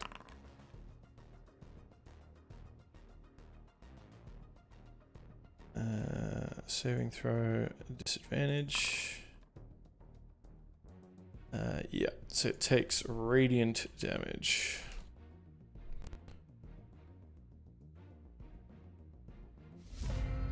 Pauly. All right.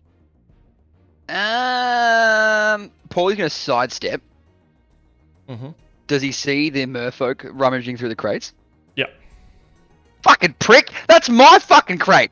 And I'm gonna shoot them with my shrimp pistol. Yep. I'm gonna say they have partial cover due to like the mimic clam and 24? all the stuff going on. 24 is more than enough though.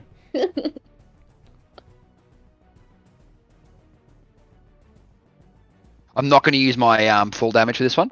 Okay. I should have. Yeah. 7 damage. That's enough though. You there's sort of a crack and the merfolk kind of just keels over on some of the crates. And I'm gonna just use another part of my movement to get next to this thingo and then attack with Talon. Yep. The mimic. 27 to hit. 27 definitely hits. Okay, come on. Big damage. All right. I'm going to re-roll one of those d6s. More than enough. 27. 27 damage. Yep. How do you want to do this? Fuck yes! Oh! Right. So I was really excited about that. I want to scramble his fucking brains. Just like get in the lip and then just like make a little Spatula. fucking. I want to make clam chowder. All right. I don't want to say it right, Frenchie. Yep. Have you muted yourself out of your sheer excitement? No. I'm here. I'm just Okay. very, very happy that happened.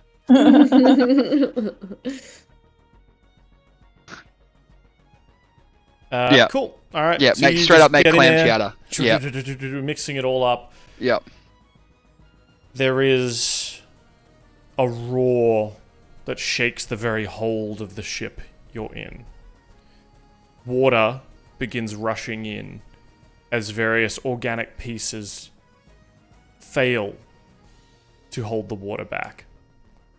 the very ship itself is coming apart and the water level is rising. Oh. Can I just like yell at common to the hybrid shocker? Fuck off! This is our loot. Okay, yeah. Yeah, that's it. Can't do anything else. All right, Sorn. Now, have you been rolling with advantage, by the way? Me? Yeah, because you were behind. You got to roll with advantage because you were outside the main brunt of the blast. No, I've been stunned the whole.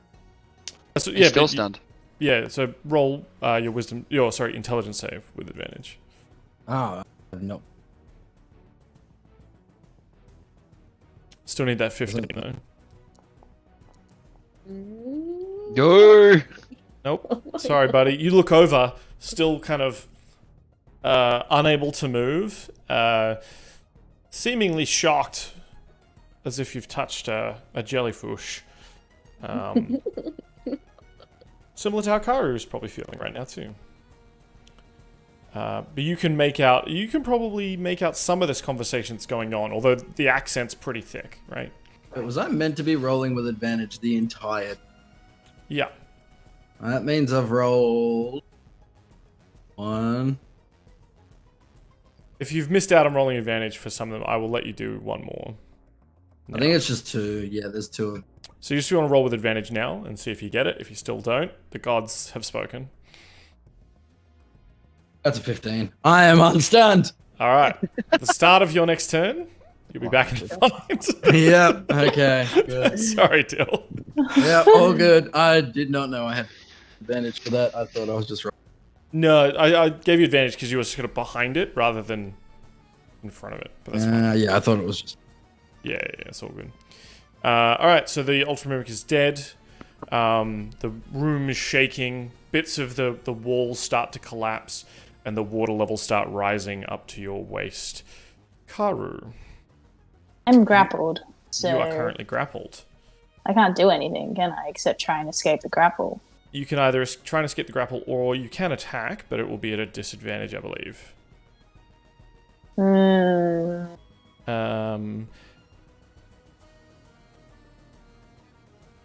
Also, because you are grappled by this shocking tentacle, the target takes 3 lightning damage at the start of its turn.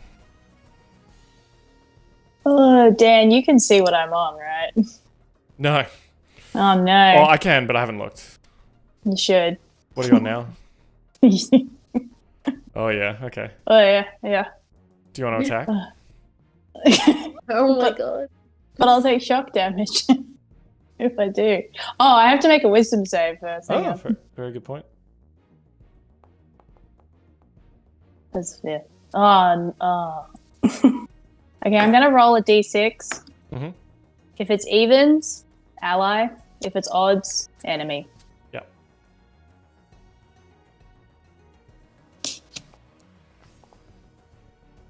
Oh, still the enemy. Well, I guess you can't not attack now, hey? Yeah, I feel like, yeah, damn it. I have to attack. Cool. I'm gonna attack. What could go wrong? Fire slash. 23 definitely hits. Yeah, it does. I'm gonna type this out all the time. It's really annoying. 7 damage. Mhm.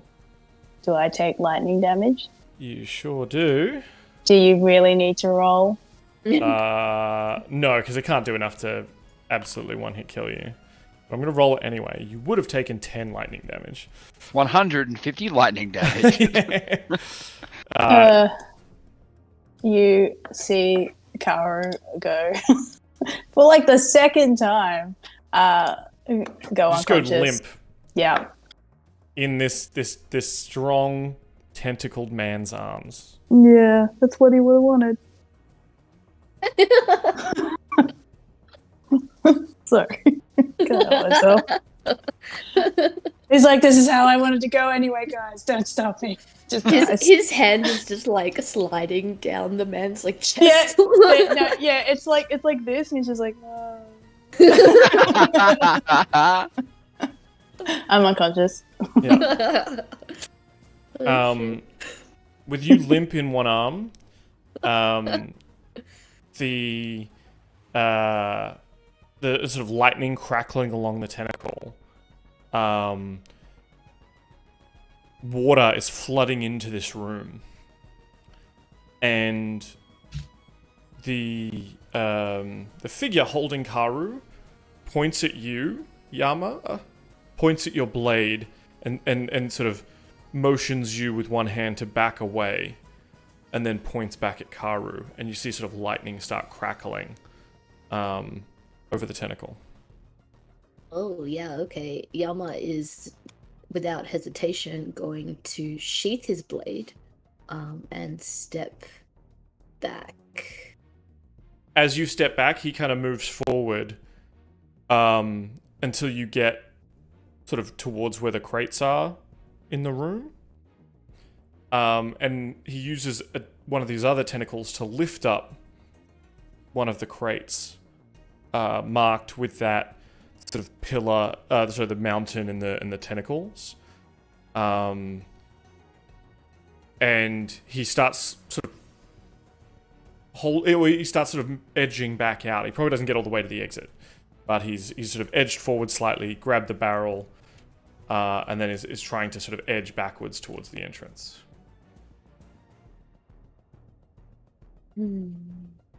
I make a note of what that barrel looks like. Yep. Yeah, absolutely. Thank you. Or it's one of the crates you noticed before that has the sort of it's like a mountain, a tall mountain with sort of Is there anything tentacles coming else up under it on that one, so I'd be able to discern that that was the one of the few that I noticed? Give me An extra marking or a scratch or something. Yeah, give me an investigation check. That's a 6. Dunno, bud. Alright, well. Crates are crates, isn't it? Yeah, that's a Wood. cool looking crate. Wood and stuff. Soggy wood. As the creature with the tentacles passes the crate back outside the hole that was made, that's sort of still gushing with water, but is now starting to fill up this room, and hands it out to the other sort of fishy-looking gentleman outside. And he takes it and secures it in the mouth of the big fish. Luggage fish. Luggage fish. Wait, is no one doing anything? Wait, are we out of combat? Well, him and Yama have kind of had their so almost like a joint turn, right? Right. Okay. Yeah. He's clearly very threatening Karu, and Yama has sort of sheathed the sword, or at least put the short sword down by his side and kind of stepped back from what I gathered. Yeah, Yama is allowing this man to leave.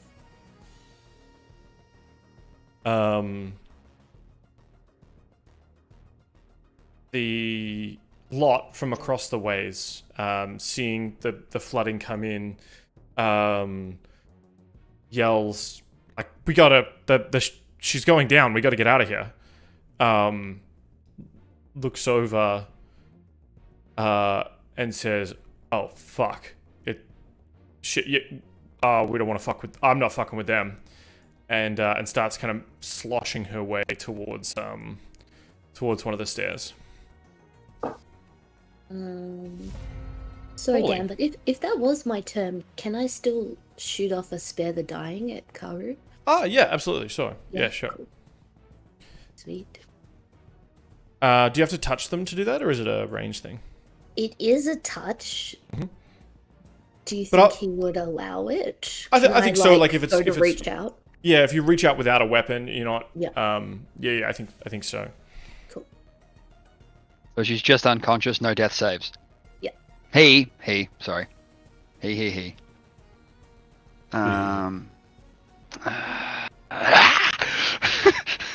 I've reverted back to my normal form, by the way. So Okay. Yeah. Karu has shrunk back down to what you know him to be. Pauly is going to try and convince the hybrid shocker. Would you say they're hostile? Now. Well, kind of, yeah. Karu did attack. Still threatening. All right, Attack I him? want to panache. Unless you want to say something to calm this whole situation down. That's what I'm trying to do. So essentially, Yeah. like, you know, I'm going to say put Karu down. Mm-hmm. Right? You can have that crate. The rest is ours. Um. I'm happy to roll persuasion. I wanted to do Yeah, that yeah, anyway with panache. Yeah. So you roll a persuasion.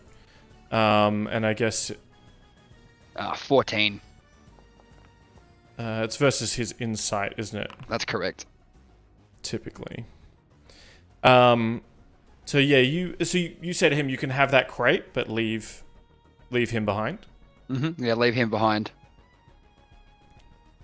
Yeah. I've got like the shrimp pistol aimed at him as well. Yeah. Sideways. It's a kill shot. He looks to you, looks to Yama, looks to Sorn, who's kind of just coming to his senses now.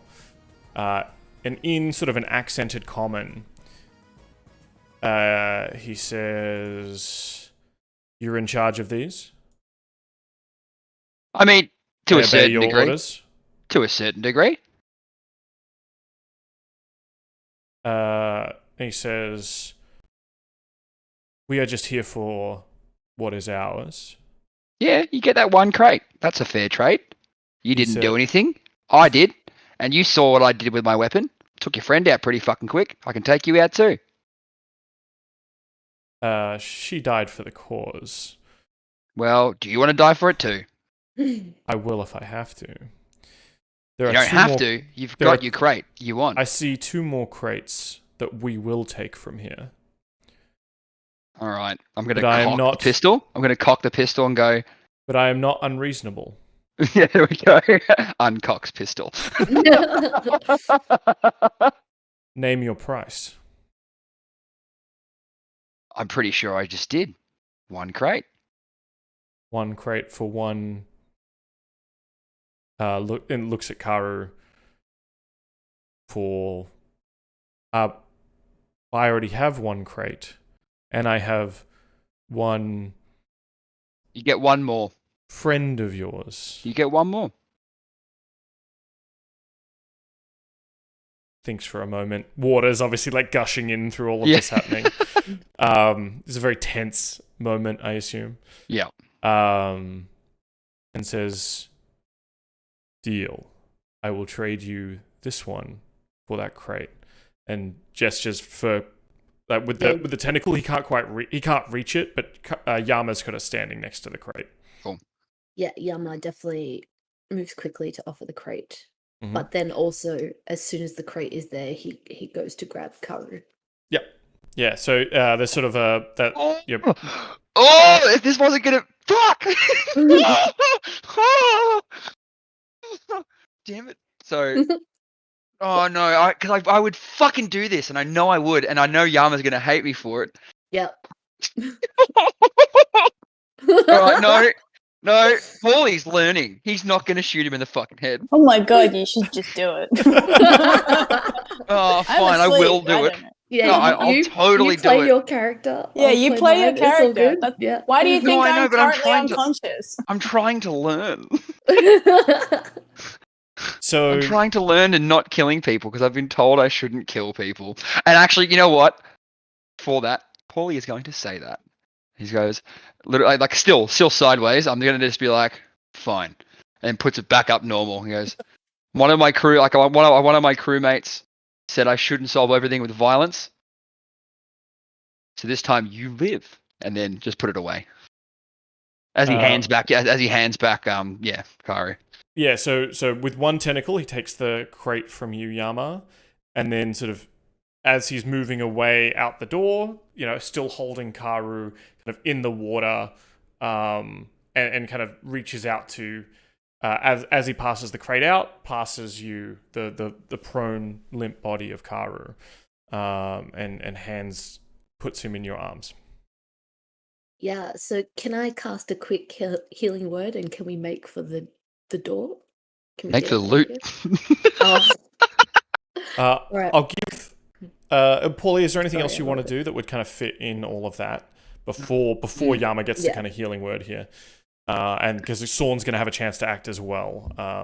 As he's In this situation, probably I actually would go up towards the hole, like, and then just like make sure he comes out without going for anything else. Like, so like, so I've moved towards. Yeah, so you start moving towards. It's all kind of happening at once. He's moving Yeah.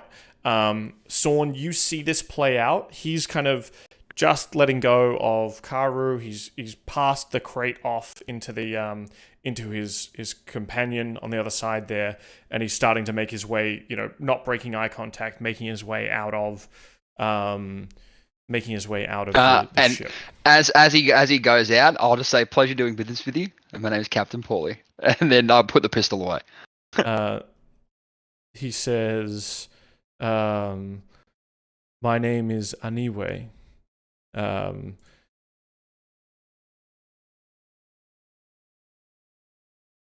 If you can't find a buyer for that crate, we may be able to do another deal under perhaps," and he looks around at sort of the sinking ship, "less pressing circumstances." I reckon I'll take you up on that, mate. Now, Sorn, you're going to... Oh, sorry. Yep. Yeah, then I'll start rummaging. Before you even get to do that, I think, Sorn, you Absolutely. definitely get a chance here with at your point in the initiative. You see this sort of playing out. It's still kind of in mid happening by the time it's your turn. So what would you like to do? Since I now have an open attunement slot, do my slippers go back to being how they were, or are they completely? I think you'd have to reattune to them. Okay. I was going to try and create a hole all the way up by just like zapping, Oh, yeah. so that we could just leave and the loot would come to us. Like in Sea of Thieves, where just all Yeah. the loot floats to the top. Yeah. Exactly. Just make a hole. Why not? I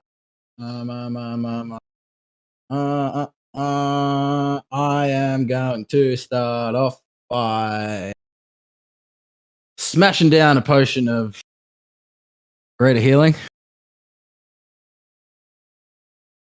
Stressful there for a second. 15 points of healing. Hell Yep.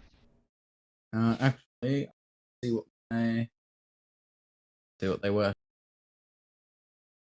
Anyway, that's that done. That's my action. And I'm going to. I can't use my bonus action to like look around the crates, can I? Sure. Yeah, you can. Yeah. Yeah, I'm going to use my bonus action to like go through some crates. Can you Yeah. just like electrify the whole ocean?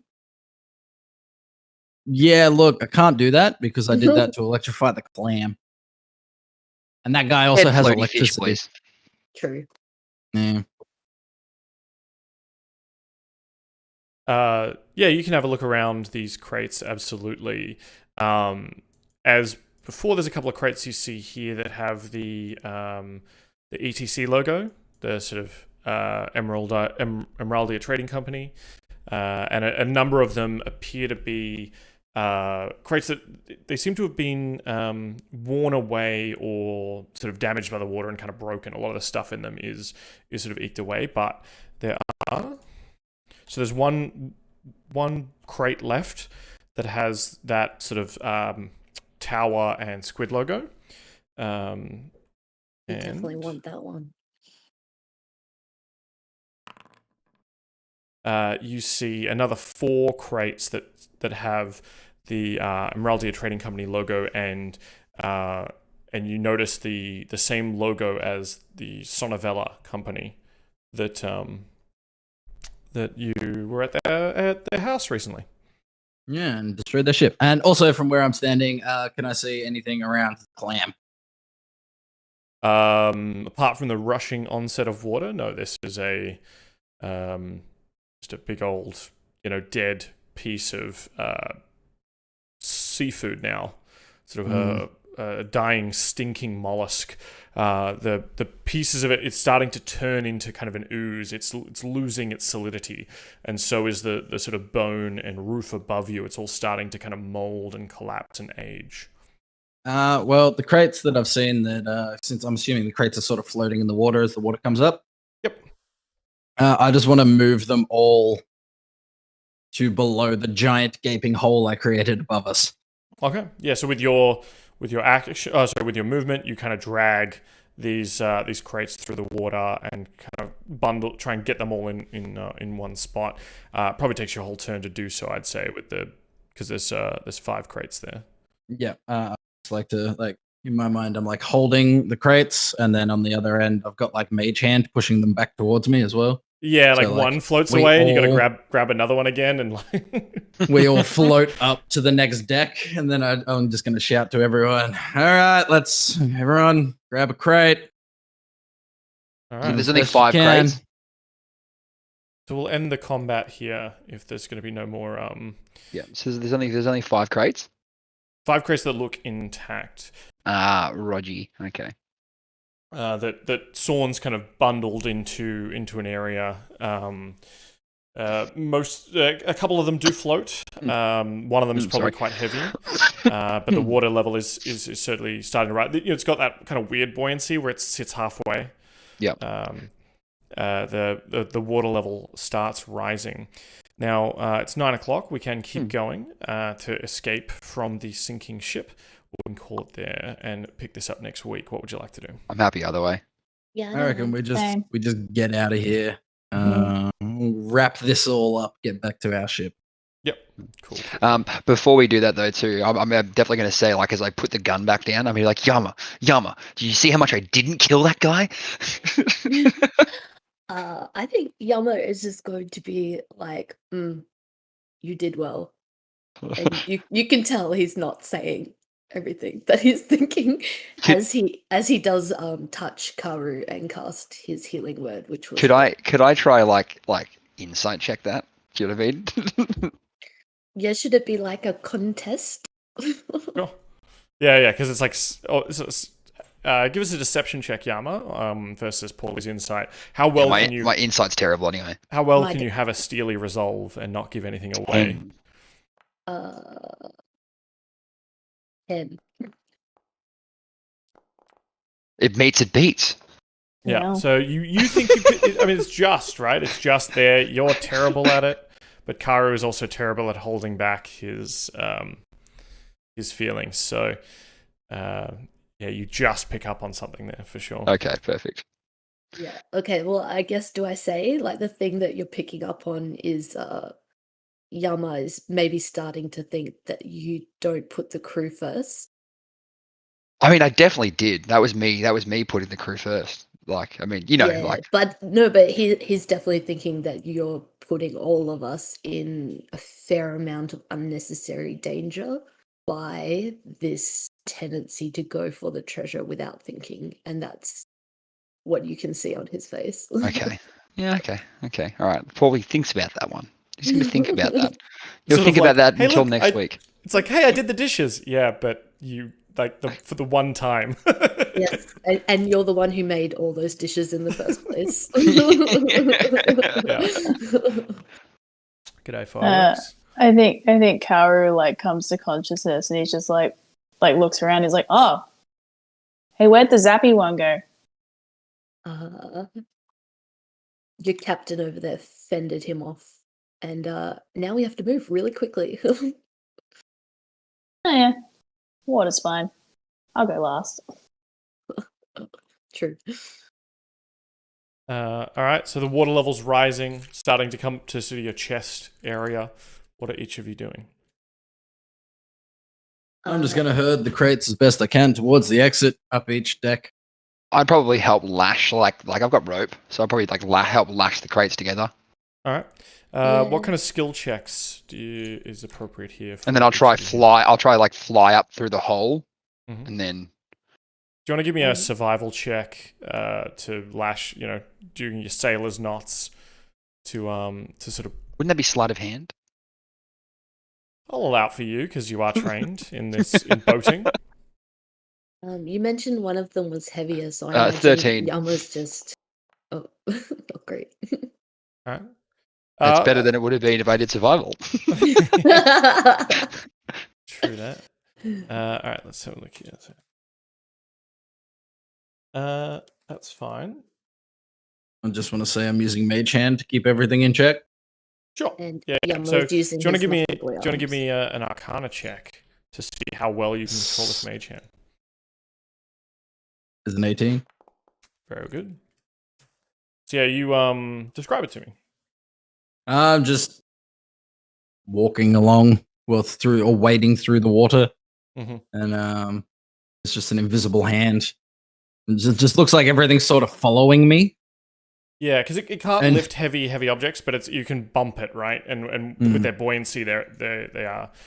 Yeah, it's sort of just like tugging them along slowly, and everyone's just like, why are the crates following Sorn? It's like no one can see the mage hand. I think they can see the mage hand, right? I'm pretty sure with mine you can't see it. Oh, okay, maybe not. I knew it was Arcane Tricksters. Their mage hand was invisible. Right, so you're herding the things in. Yama, you mentioned you're getting close to help out, to kind of push them up. Yeah, you mentioned one seemed heavier or something, so maybe he's just grabbed that one to help out. Cool. Unlike everyone else in here, though, as the water level rises above your head, you do not float with them. Yep. Your heavy armor weighs you down. The water level rises above you. Can Karu assist? Because Karu can obviously swim. Can I just kind of at least keep Yama like head above water, moving forward? Yeah, pretty much. Yama, do you want to give me an athletics check with advantage as Karu kind of swims around you and kind of has the flippers to sort of help you up into the next level? Only an 11. Come on. It's a +7. Oh, you got a 16, didn't you? Oh. With the advantage? I don't know why in my head it said 11. I must have just been the last one that rolled. Yeah, I think the first one that rolled was 11. But all right. So yeah, with a 16, yes, you're able to get up with Karu's help. As the water level rises, you're able to kind of push off the deck of the ship up and kind of scramble up into the next deck. As each of you are, let's get rid of this thing. Each of you get up to the next level of the ship, where you see Lot is sort of standing at the top of the stairs. You kind of just see her boots as she's running up the next stairs as well. As the water level keeps rising slowly, the ship starts pitching, and the cannons that are on this level start rolling towards you. I'm going to need each of you to make some kind of check to get out of the way of these, please. I'm definitely going to flippy boy around and just do some like sick jumps and flips and stuff over them. Acrobatics, love it. Same, if I can use the same check. 21. Yeah, I'll allow it. I rolled an 8. Just Eldritch blast him out of my way. Sure. Disadvantage because I'm tired. Oh no. It's okay. Still good. What's your blast? Oh, you're using Eldritch Blast. Yeah, I think that's pretty cool. So it's a 19 to hit. So we're doing some like dope Parkaru over these. Yeah, we absolutely are. Although I'd say Karu is still pretty fucking sluggish. So it's not as finessed as yours is. You help Yama get up onto this level of the ship that is relatively dry, but obviously the water level's starting to come in at sort of at that sort of ankle level. The boat is tipping. Cannons sort of rush towards you. You and Pauly dodge out of the way. One starts rolling towards Sorn. You blast it with Eldritch Energy, and it flies apart. But you realize as it flies apart, it is not made of metal. It explodes into bits of bone and chitin. Ugh. They were living beings, apparently. Cool. Yama Someone's is gonna just- pay no sorry. mind to that. Yep, gross. Repress that. Are we gonna run for the ladder or go up the stairs? Yeah, well, Yama fighting off the cannons is going for like an athletics check, so I don't know if he's just like putting his shoulder into the wood of the cannon or trying to muscle his way through Yep, sure thing. somehow. Oh, actually, you know what? No, you can't make the same skill check twice. You have to Oh, come up with as the something one I clever. just did. Okay. Can so you I need to use come up with something clever. my? Could I? He's like standing and like watching the movement of the cannons, and I would go for like insight to kind of see where it's going first. Love that. Cool beans. All right, 21. So the cannons, the ship is listing. You've kind of grabbed the with the help of Sorn and his mage hand, you're kind of grabbing this this netting of boxes and start moving, and you just take one perfect step in the right spot. Cannons just miss you. It will go flying past you, crash just in front of you, and then pass. And you're able to just stop for a moment, and then take another perfect step and start moving forward. And you all get to the next level up. Use. God damn it.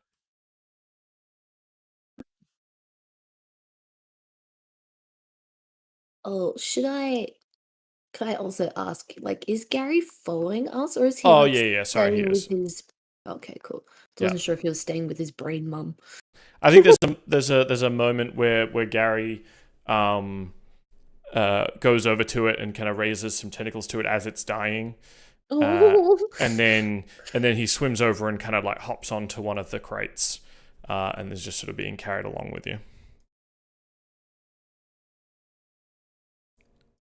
Cool. So you've made it to sort of more upper level of the ship. You've got a little ways to go till you're up in the up on the deck proper. Again, this is sort of in turmoil. The walls themselves are starting to melt. Bits and pieces are falling apart as you hear cracking and splintering of the ship itself as it tears itself apart. The walls become slippery, and some of what was here, which looked like what were they? The hammocks that sailors would go in. They're starting to turn into slime, and the membranes are becoming thin and breaking as you realize that this entire area is also dying. Ew. What are you doing to get out of here? I mean, we can't use the same checks, can we? No, we're essentially in a skills challenge, but just Can I- sort of a little more informal. Can I use an athletics check to just like book it? Yeah, Like for sure. just run as fast as I can. Give us your tired boy athletics check. Yeah, I mean, roll this with disadvantage. No. Oh. Let's see. Yeah, all right. Yeah, so that was an 8. Yeah. So whilst you're all kind of helping move these crates, Alright. and one of them slips out of the kind of the rope stuff that Pauly had set up, breaks on the stairs behind you, and you just see sort of plates of metal and what sounds like the tinkling of coins just splash as it just spreads out in the floor below you, now underwater. Oof. Penalty. You for have one less failing. crate now. Oh no. I am going to try and persuade everyone to go to the towards the forecastle on the main deck, because that is a smarter play, and smarter way to go about it. So I want to persuade everyone to go that way. Excellent. 21. Yep, absolutely. You let everyone know that's the place we need to be, at the forecastle, safest place to be on the ship that's sinking in this way. And you start, heading everyone there. Who's next? Like Titanic, So if Captain Timmy, sorry, Captain Pauly is telling everyone where to go, then Yama is looking for the clearest route among the slime.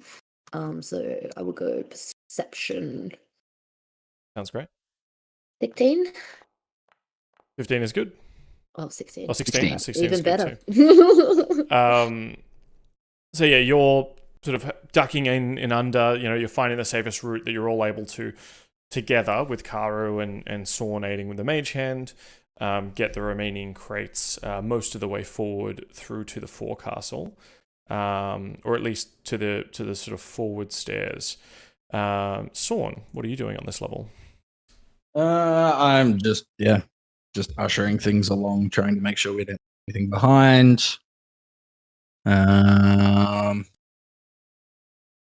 Just dodging out of the way of anything coming towards me.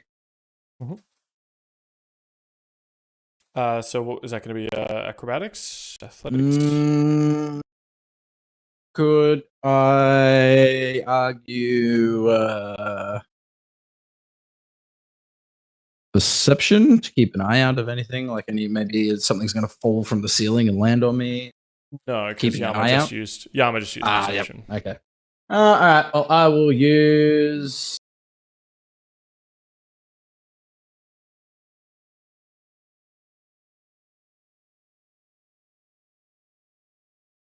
Yeah, I'll go with acrobatics to just like clamber over things. So yeah, from your position, you're That's a the 10. mage hand up, but you have to, whilst the rest of your buddies get to just move in the straightest, easiest path, you have to sort of clamber over and up and under things. But in doing so, you drop. One of the crates drops, breaks, and you just see bags of spices split open and just fall through. No! The sort of grated floor, and you hear it tinkle away into the water below. Oops. You make it onto the top deck. Oh my God, Just shoot the curious. gun. No, just curious, because I have been shooting the gun, and they would have heard that. Is the La Floridita anywhere near? No, you've been shooting the gun from within the ship. I don't think the sound has been traveling. Oh no, because remember I shot the gun when I was on the back of the deck. Up on the that's a good poop deck. point. That's a good point. And I had the door open. Let's see if Ratty can make a sailing check to get the crew in order here.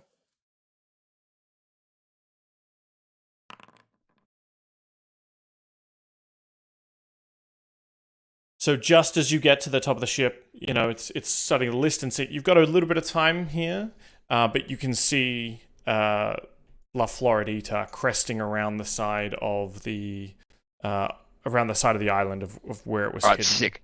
I'm gonna get 4 ropes ready to do the old swing across for all of us, because I think that is the dopest way for us to do this. So the second, like to literally just do a drive-by and have a crate each. Yep. Or a barrel. So what check would you consider this to be? Knowing probably, I know which ropes would slingshot us across. Would you say this would be like I don't know. You have profession sailor? Yeah, that's what I do. Yeah, well, water vehicles. Yeah. Yeah, so I'll allow. I mean, if you can, give me a survival check, but with proficiency. I mean, I'm cutting the ropes. Do you want to give me an attack roll on throwing these ropes to the right location? Yeah. Sure. So I'll be attacking them and then cutting them off and then letting them all go flying, so the counterweights then just launch them across. Yeah. So you're getting the ropes on the riggings here. Yeah, that's correct. You're chandeliering it. Yeah, that's exactly correct. Yeah. I want to chandelier us across, literally just swing, right. Swing us across to the ship. Tell you what, give me an initiative check, because that's going to determine if you can get the right timing. Cool. 20, dirty 20. Yeah, Nice. Very good. So while Pauly's getting ready to do that, what are each of you doing as you're standing up on this deck? You've been handed one of these crates. You can make for my narrative, and we're going to do essentially one more round of checks here. You can make your check while in midair, or just before you get over, or as you land, of course. Whatever works best for your narrative. I am going to. I'll hold the barrel, by the way, the special barrel.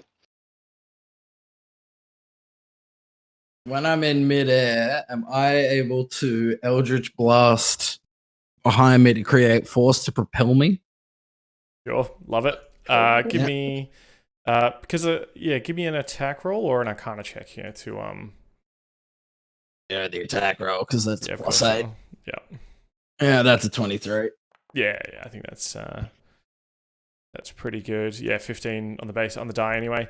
Yeah, so when you get into the air, describe it to me. Where you reach back, blast in a certain direction. Yeah, like I'm just gonna like walk with my crate, and I'm gonna like throw myself as hard as I can because I'm not very strong. As I do that, I'm gonna fire the Eldritch Blast behind me, like back into the ship, and like the force is gonna propel me over. Does it look like a fart? It looks like It's like a deadly green. Yeah. Yeah, it's not green. My power's purple. Thank you. Purple fart. That's even more yeah. toxic. Yeah, Great. Noxious I'm gonna- fumes. it just looks some like he Wario just like fart. gets a little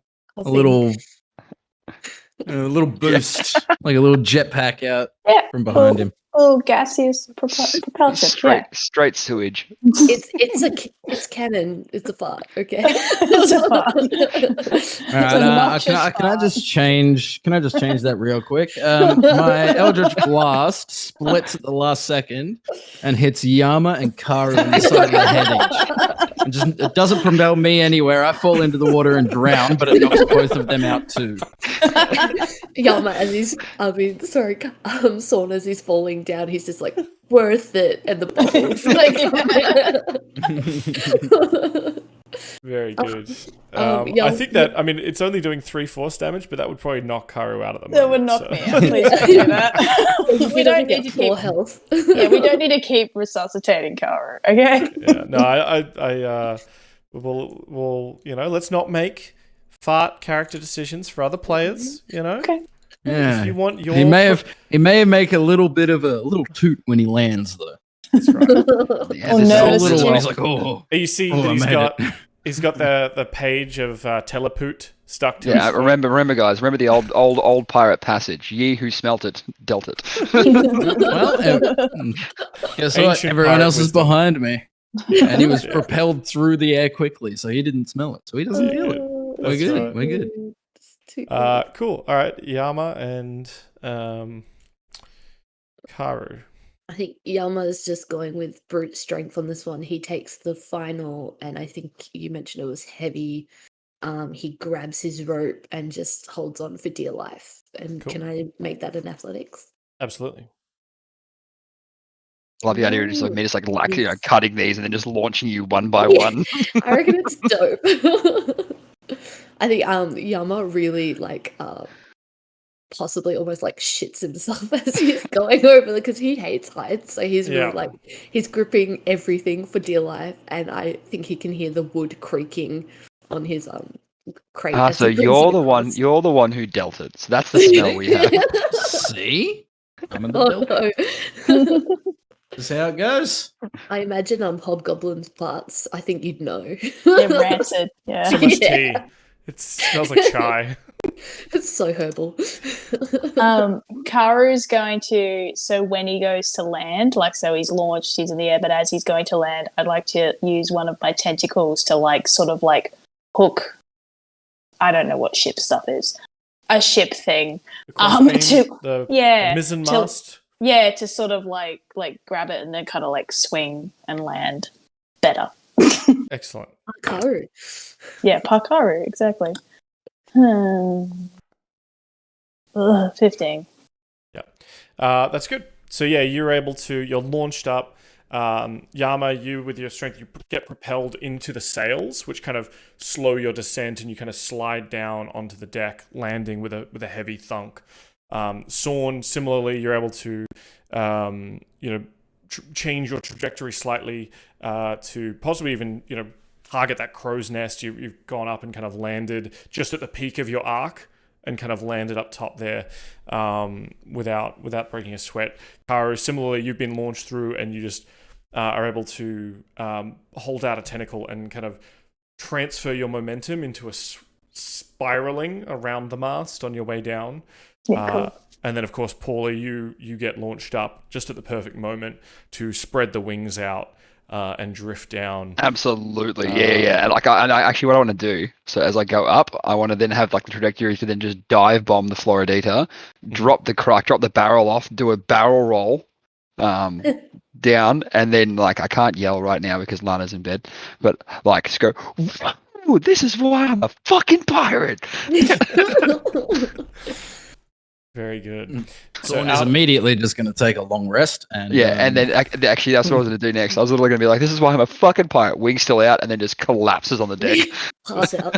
I imagine, you've dive bombed, you've dropped off the crate. This is why I'm a pirate. Wings fold in, and you just don't stop. You just go straight into the flying into the into the captain's quarter. Doors close behind me. And then like there's like a do not disturb sign that's just like ricketing, All right. So, out of the 5 crates, four Emerald Trading Company crates and 1 interesting special barrel, you drop 2, so you have 2 Emeraldia Trading Company crates and 1 interesting barrel left over. I'll roll on them between sessions and let you know at the start of next session what you found in that crate. And you can discuss perhaps, or you can have a moment now to have a bit of a discussion about where, in character, where you'd want to go next. Can we say we've had a long rest before this too? Just because that was the best thematic way that I could think of. Sure. Yeah. All right, sweet. I'm on a long rest. Let me just roll some dice here. Let me check. Oh god, here we go. Oh, The ship explodes. do I have to make a thing? Yes.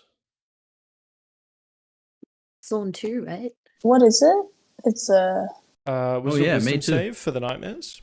wisdom. Was it a wisdom or con save? I should find my notes. I think it was wisdom. I do have that as a note. Disbelieve or...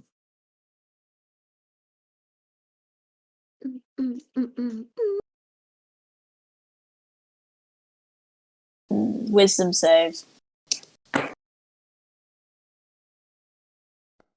I'm going to make my wisdom save as well. Cool. I think I'm fine, which is good. I don't need to be exhausted again. No, and with that long rest, you remove 1 level of exhaustion. Yay! I think a 14 was fine. Mm-hmm. So you get through your trance untroubled by dark dreams, perhaps no longer troubled because of the time you've spent recently in the dream world. Can I also, since I'm an elf and I have to do half time is my long rest. It still has to be 8 hours of being stationary, but I only need 4 hours of rest.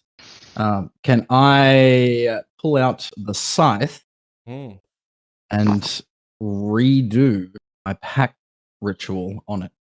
Sure. All right. Ultimately, and I will also relate to the rest of the party that the the cursed sword, gone. Got rid of it. Gone. Gave it to a higher being. Yeah, he got rid of it for me. And he, you know how we all fell asleep for a minute there? Yeah, that was weird. I'm pretty certain I almost drowned. Yeah, look, we don't think about that. But I do that all the time. I just pass out every now and then. I gave him apparently the sword was an entity, which we knew. Yeah. He fucked up that entity. Gave me this bag of stuff that feels kind of weird, but anyway, the sword's gone, so that's good. And now I have this cool scythe. And what do I get now that I've attuned to the scythe? So you spend some time. You get it back out of my sleeve. Get it back out of your sleeve, or the chest that it gets contained in, I guess. Yeah, I'll grab it out of the chest. That's connected to the ship. You pull it out, spend a bunch of time with it. This rusted scythe with its driftwood handle, and inside the handle itself, you can feel clicking around sort of crabs and small sea mites and things like that. This is the Scythe of the Headless Seahorseman, which you should now be able to add into your inventory. As a bonus action, you can speak the weapon's command word, causing an eerie green flame to shimmer along the blade's length. For the duration, whenever you hit with this magical weapon, the target takes an additional 1d6 damage and must make a wisdom saving throw or become frightened of you until the start of your next turn. But if you roll a 6 for the psychic damage... Oh, yep. It should the effect will end. And I just want to do the last thing that I read to show everyone instead of describing. Sure, if you want to tell me what you do. All right, so like, I do the first thing where it like catches fire, green flames. Can I, because it's now my packed weapon, can I make the flames more purpley? Of course. Yeah. You gotta be able to change the colors. All right, the flames like erupt around the blade, like, and I like to think that they come coursing out of like my wrist, like the energy's coming out of my veins into it, but they're like sort of linking in the center. Like you see the purple energy come out of Sorn and go up the handle, and then the green energy come from the tip of the scythe back down, and when they meet in the middle, they just all turn purple. Mm-hmm. And it like ignites a bit more, it's a bit brighter. And I'm like thinking on it, looking at it, I'm like, this is quite light. And think on it a little bit. And then I think I know. I think I know something. And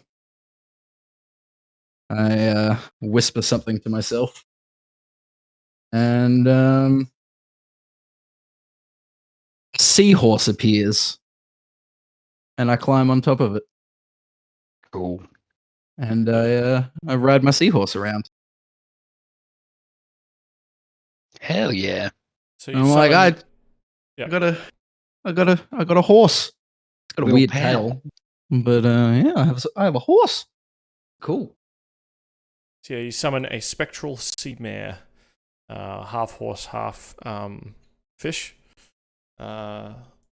and it clops around. It's got front hooves, but its back is all fins, you can kind of half see through it. It's sort of incorporeal to a certain extent. That's wild. So he's a weaving nightmare of void and purple energy. A night sea mare. Yeah. Sea nightmare. Yeah, like, Now look, I'm like, oh, well, that stupid fucking, I'm cooler than that pumpkin guy. I don't have a pumpkin for a head. I think while this is all happening, Karu is maybe a little distant from everybody. I was just wondering, now that I'm not so tired, he's thinking back to the merfolk, the dude with the electricity that he kind of like he looked familiar enough. Could I like roll again, like to like see if maybe the name, like just sort of thinking back to what the guy looked like and the name that I heard, and if like that means anything to me? Mm-hmm. What do I roll? What was it before? Your thing's always been like wisdom, hasn't it? For memory, or like to pull things out of your memory. Have we done just sort of wisdom saving throws or intelligence saving throws? Oh, we did like a straight intelligence check. Mm-hmm. That's what it was. Just a check, though. I mean, if you want, if I can do a saving throw, I'll do a saving throw. I'm happy for a saving throw because you're trying to pull something out of your rattled memory. Okay, cool. Trying to overcome the forgetfulness. 15. 15's good. So the name isn't familiar. The name to you sounds kind of like Big Skunk. Big Skunk. Big Skunk. But when you when you look back and you think about what he looks like, how he held himself before you went unconscious, the kind of mannerisms, you've definitely seen them before. The build, to a certain extent, you've seen that build on a friend of yours. But it can't be. This can't be Gula.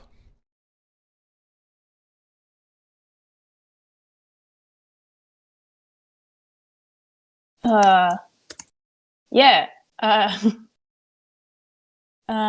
think Karu maybe like he's just sort of like leaning against like the side of the ship. He's like close by, like he was watching the spectacle, but he was like a little bit away. And I think, yeah, when he sort of like makes that connection, he's just like, nope. And he kind of like, you can see like that sort of like physical recoil that people sort of do when they have like a memory, they have like a thought and they're just like, nah, that's not it. In the shower every morning. Just, oh God, I can't believe I said that 10 years ago. Gula. Sorry, I'm just rereading stuff. Yeah, no, if anyone notices, he is a little like frazzled by that because he's like, no. And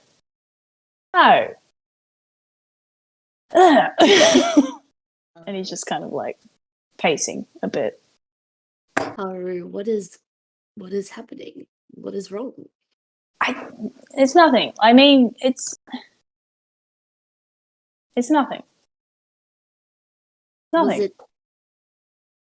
Was it the change in yourself that we witnessed? I hope you're not ashamed. I mean, no, but it's kind of garish. Yeah, but my friend, I've seen you also in another form, don't forget. And I think I quite like this you. And you seem very yourself. And I just hope that you're not going to draw back from us after we've witnessed something that perhaps you didn't want us to see.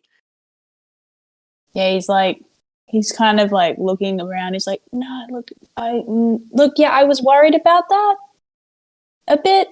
Why I kind of haven't done it, kind of like not done that because like.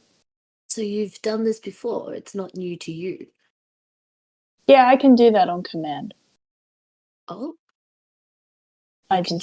You can trigger it freely. Mm-hmm. Well, what an excellent ability. It comes with risk. We were lucky. With risk. When I'm like that, I can't often tell who is on my side and who isn't. I have definitely experienced times where my mind has clouded with my rage. My form definitely did not change as yours did, but I would like to tell you that I will always be on your side and I could help you pick the friend and foe. Point you in the right direction, perhaps. Would you be on my side if I told you that I knew that guy? The man on the ship? Mm-hmm. The man who threatened to kill you before my eyes. Mm-hmm. And yet he did not recognize you? Well, I don't know. I think he thought the same thing. Well, if I had recognized him at the time, he probably thought the same thing I'm thinking right now. Yes, perhaps he is also reflecting on the encounter. Where do you know him from? We used to work together.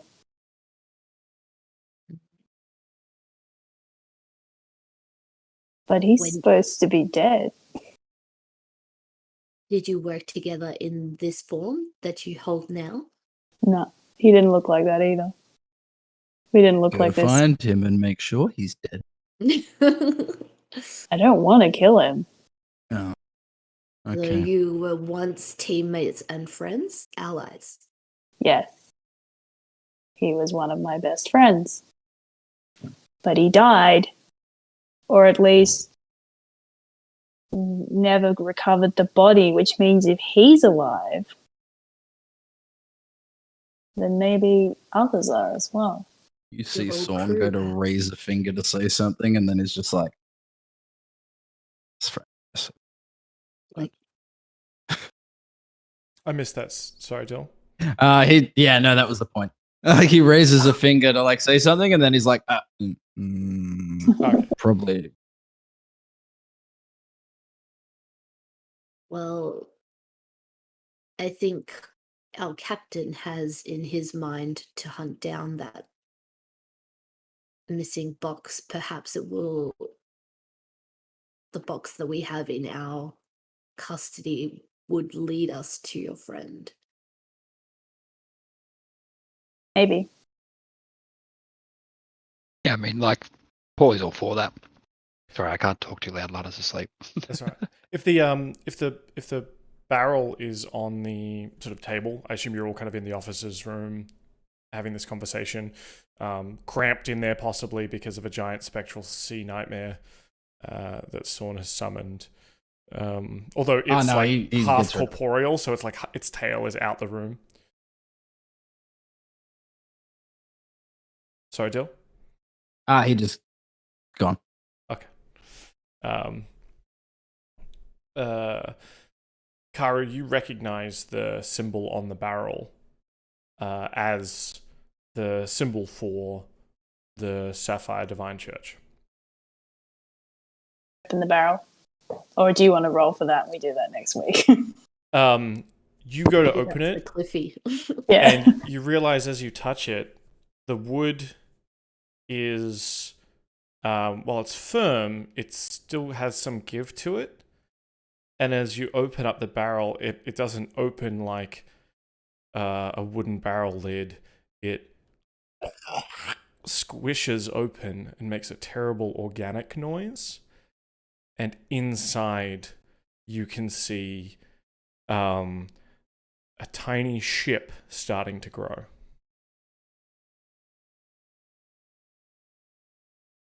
That's We can turn our ship into one of them. why would you?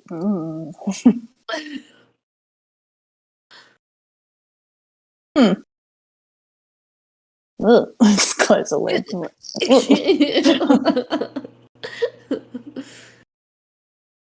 Has a tiny ship growing in it. Throwing that down. I don't know what this means, guys. Yeah, if they took 2 more of those, then what are they planning on doing with them? Is this simply cargo we can sell, or? I mean, I don't know what, and I think Karu actually slips and says Gula. He's like, I don't know what Gula's playing. Maybe he's still working for them. What was your past job? What were you doing? Come on, Karu. Now is not the time to be coy, surely. Sorry, didn't mean to do that. Job. My past job is not the job that past job I had with Gula is not the same job that I had after I thought he was dead, and I feel like maybe I don't know how to explain this. But we were kind of just like we were like a suicide squad essentially for the military. We would go and do the jobs no one else would do, and one job went bad and he died. Like he died, along with other people, better people than him. But he's alive, and I'm alive, and he looks like he's done the same thing I've done, and that must mean that he does the same thing that I used to do, which is not a good thing. I don't know. And Karu is kind of like semi-freaking out at this point. He's just like, I don't know. I'm my friend's alive, but I don't think he's my friend anymore. I'm very confused, and we now have a tiny ship growing in a barrel, and I'm just... Well, if he looks like your friend, then we should definitely go find him. Yeah, I want to ask him some questions. Absolutely. So we know his name's a Nawe. We know he's a sea elf. So where do sea elves live? Where is this church? I would know that, right? Yeah. If I'm going to assume that Gula Anawe is working for the people that I worked for, I would know where that is. Yeah. So the church mostly operates in the southwest of Aurora. You're kind of in the northeast at the moment. Well, so you can give a general heading, and you'll probably recognize more places as you. Pauly get will say this, right, and then just this is like something too. So Pauly will go, "What's important in the end?" And then I'm going to stare right at Yama, and so is the crew, right? Bargaining aside, you are what matters, and if this helps you, this helps all of us. So if your friend is someone you care about, then we will absolutely do something about that. I don't know if I care about him anymore, but if he's alive, then a person I do care about could be alive too. And I want to fucking know. Yeah. Let's go there. Yeah. I absolutely do not like unanswered questions. And while you guys have been talking, Yama's been going through the process of brewing some tea for everybody, probably some calming chamomile, and he definitely still catches the glimpse from Captain Pauly. Like, how does Yama take that glimpse? Oh, he just catalogs it for later, and he's like in his very much thinking heavily, processing thoughts, going through the motions of brewing tea kind of mode as he just kind of listens to the exchange. Sorn is also. We do have to go to Prismere at some point. We will. I'm just constantly derailing you from your goal. There is a pact. There are multiple pacts in place. Yeah. There's reasoning as to why we have to go to Prismere. Just a heads up.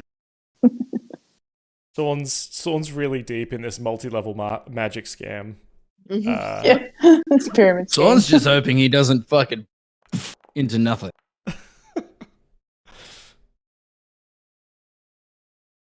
Karu, you'll also find I've added to your character sheet the ring that you picked up. Seeing as overnight you've had enough time to kind of spend with it, try it on, etc. The what? The ring? Yep. What ring? Where ring? You got the sort of tentacle ring? The what? You got the tentacle ring from inside the room with the pumpkin heads? That's right. Tentacle ring? Oh. Cool. I am also going to ask everyone, would anyone like to quickly zap on over Fantasy Bunnings? Let's not do it tonight. I've got to hop off. Yeah. Well, we can either do that between sessions, or we can do that at the start of next session, perhaps, if you want to sell. I'll lay it out now. If anyone wants to go to Fantasy Bunnings, I don't need to, but if anyone else would like to, I can zap open a door because I paid for the membership. So it's up to you guys between now and next week. I think I'm okay for now. And here is choice. A look at, while you're saying that, here's a look at Sorn's new cool thing. Sick. Oh my god, that's speed. Only when I have the steed out. Well, if you're riding it. Yeah. Yeah, no, I just summoned the speed and then I run off. It's like, I'm faster than a horse now. I'm not sure. Yeah, I'm not sure if it has walking speed. It definitely has a swim speed of 100 feet. It has a walking and swim speed of 100 feet. Yeah, I might retcon that for sure. Yeah, cool. I don't think anything really has a walking speed of 100 feet. You'll probably put it on tier with a normal horse, but in water, it's fucking incredible. You could say it's like 50. Presence? 50 walking speed. I'll look at normal horses. I think it's a normal horse on land. I feel like the frightful present, like. Oh yeah, it's amazing. Don't know about it. Like you guys are in my party, so I feel like you're okay. Like being. Yeah, but you know it's coming. I summoned it to show you. So maybe you were scared of it like a second when I was like, "Check this out." And you guys were, "Oh, what the fuck?" But now you know what to. Yama immediately casts heroism, so he's not frightened. Yama, what are you doing? Relax. He's my friend. Pauly doesn't even roll. He just runs away. Like, Sorn's just like patting it on the head. He's like, he's my friend. Fine, don't even worry about it. Like, he looks terrifying. Like, he's great. And I imagine like the horse just does like the nuzzle against Sorn. It's like, see, friendly, he's fine. Sorn's just got this big shit-eating grin on his face. Like, this is cool. I've never had a pet before. Like, mushroom guy, he's a friend. Like, we made friends with him. He's friends, not food. He lives on my head. He's my friend / hat. Like, this is a pet. This is cool as shit. Cool. All right. Katie, did you refresh and see the thing? I did. So cool. Yeah. Cool. Yeah. It looked, for everyone playing at home, it has a different description to this, but it looks like this. So that's what's on Karu's finger now. Cool. Yeah. All right, guys, I've got to hop off. I love you all. All right, we'll call it there. Good night, Timmy. Thank you for joining us. All right, thank you very much. And for everyone else who joined us, obviously, Fireworks, Marcus, Josh, everyone who made that Wandering Monster happen, which was also Cait. Thanks for giving me an excuse to steal away more treasure from the party. I always love that. Sorry, I almost also killed my party.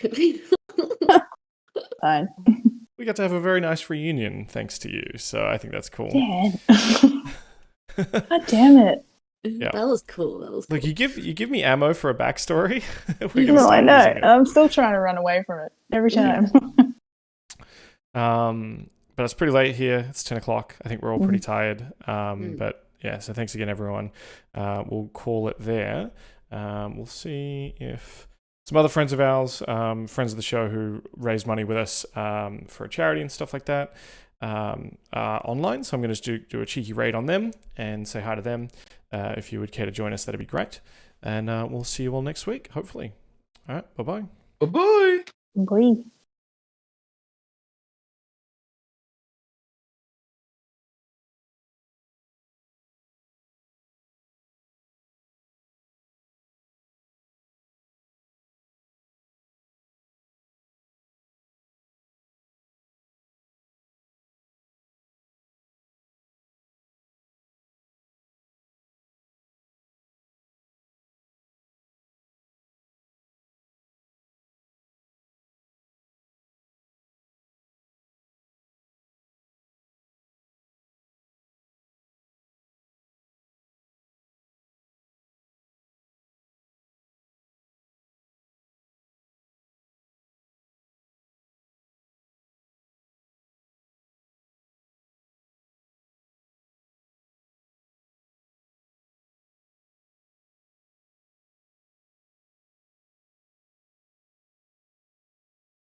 Like, every morning I crush one and. Wow, I'm kind of impressed actually. It's good that they're not going to waste. Hey Dan, thanks for the raid, buddy. Oh wow, hello. Hey. Welcome. Hello, Sheriff. Thank you very much.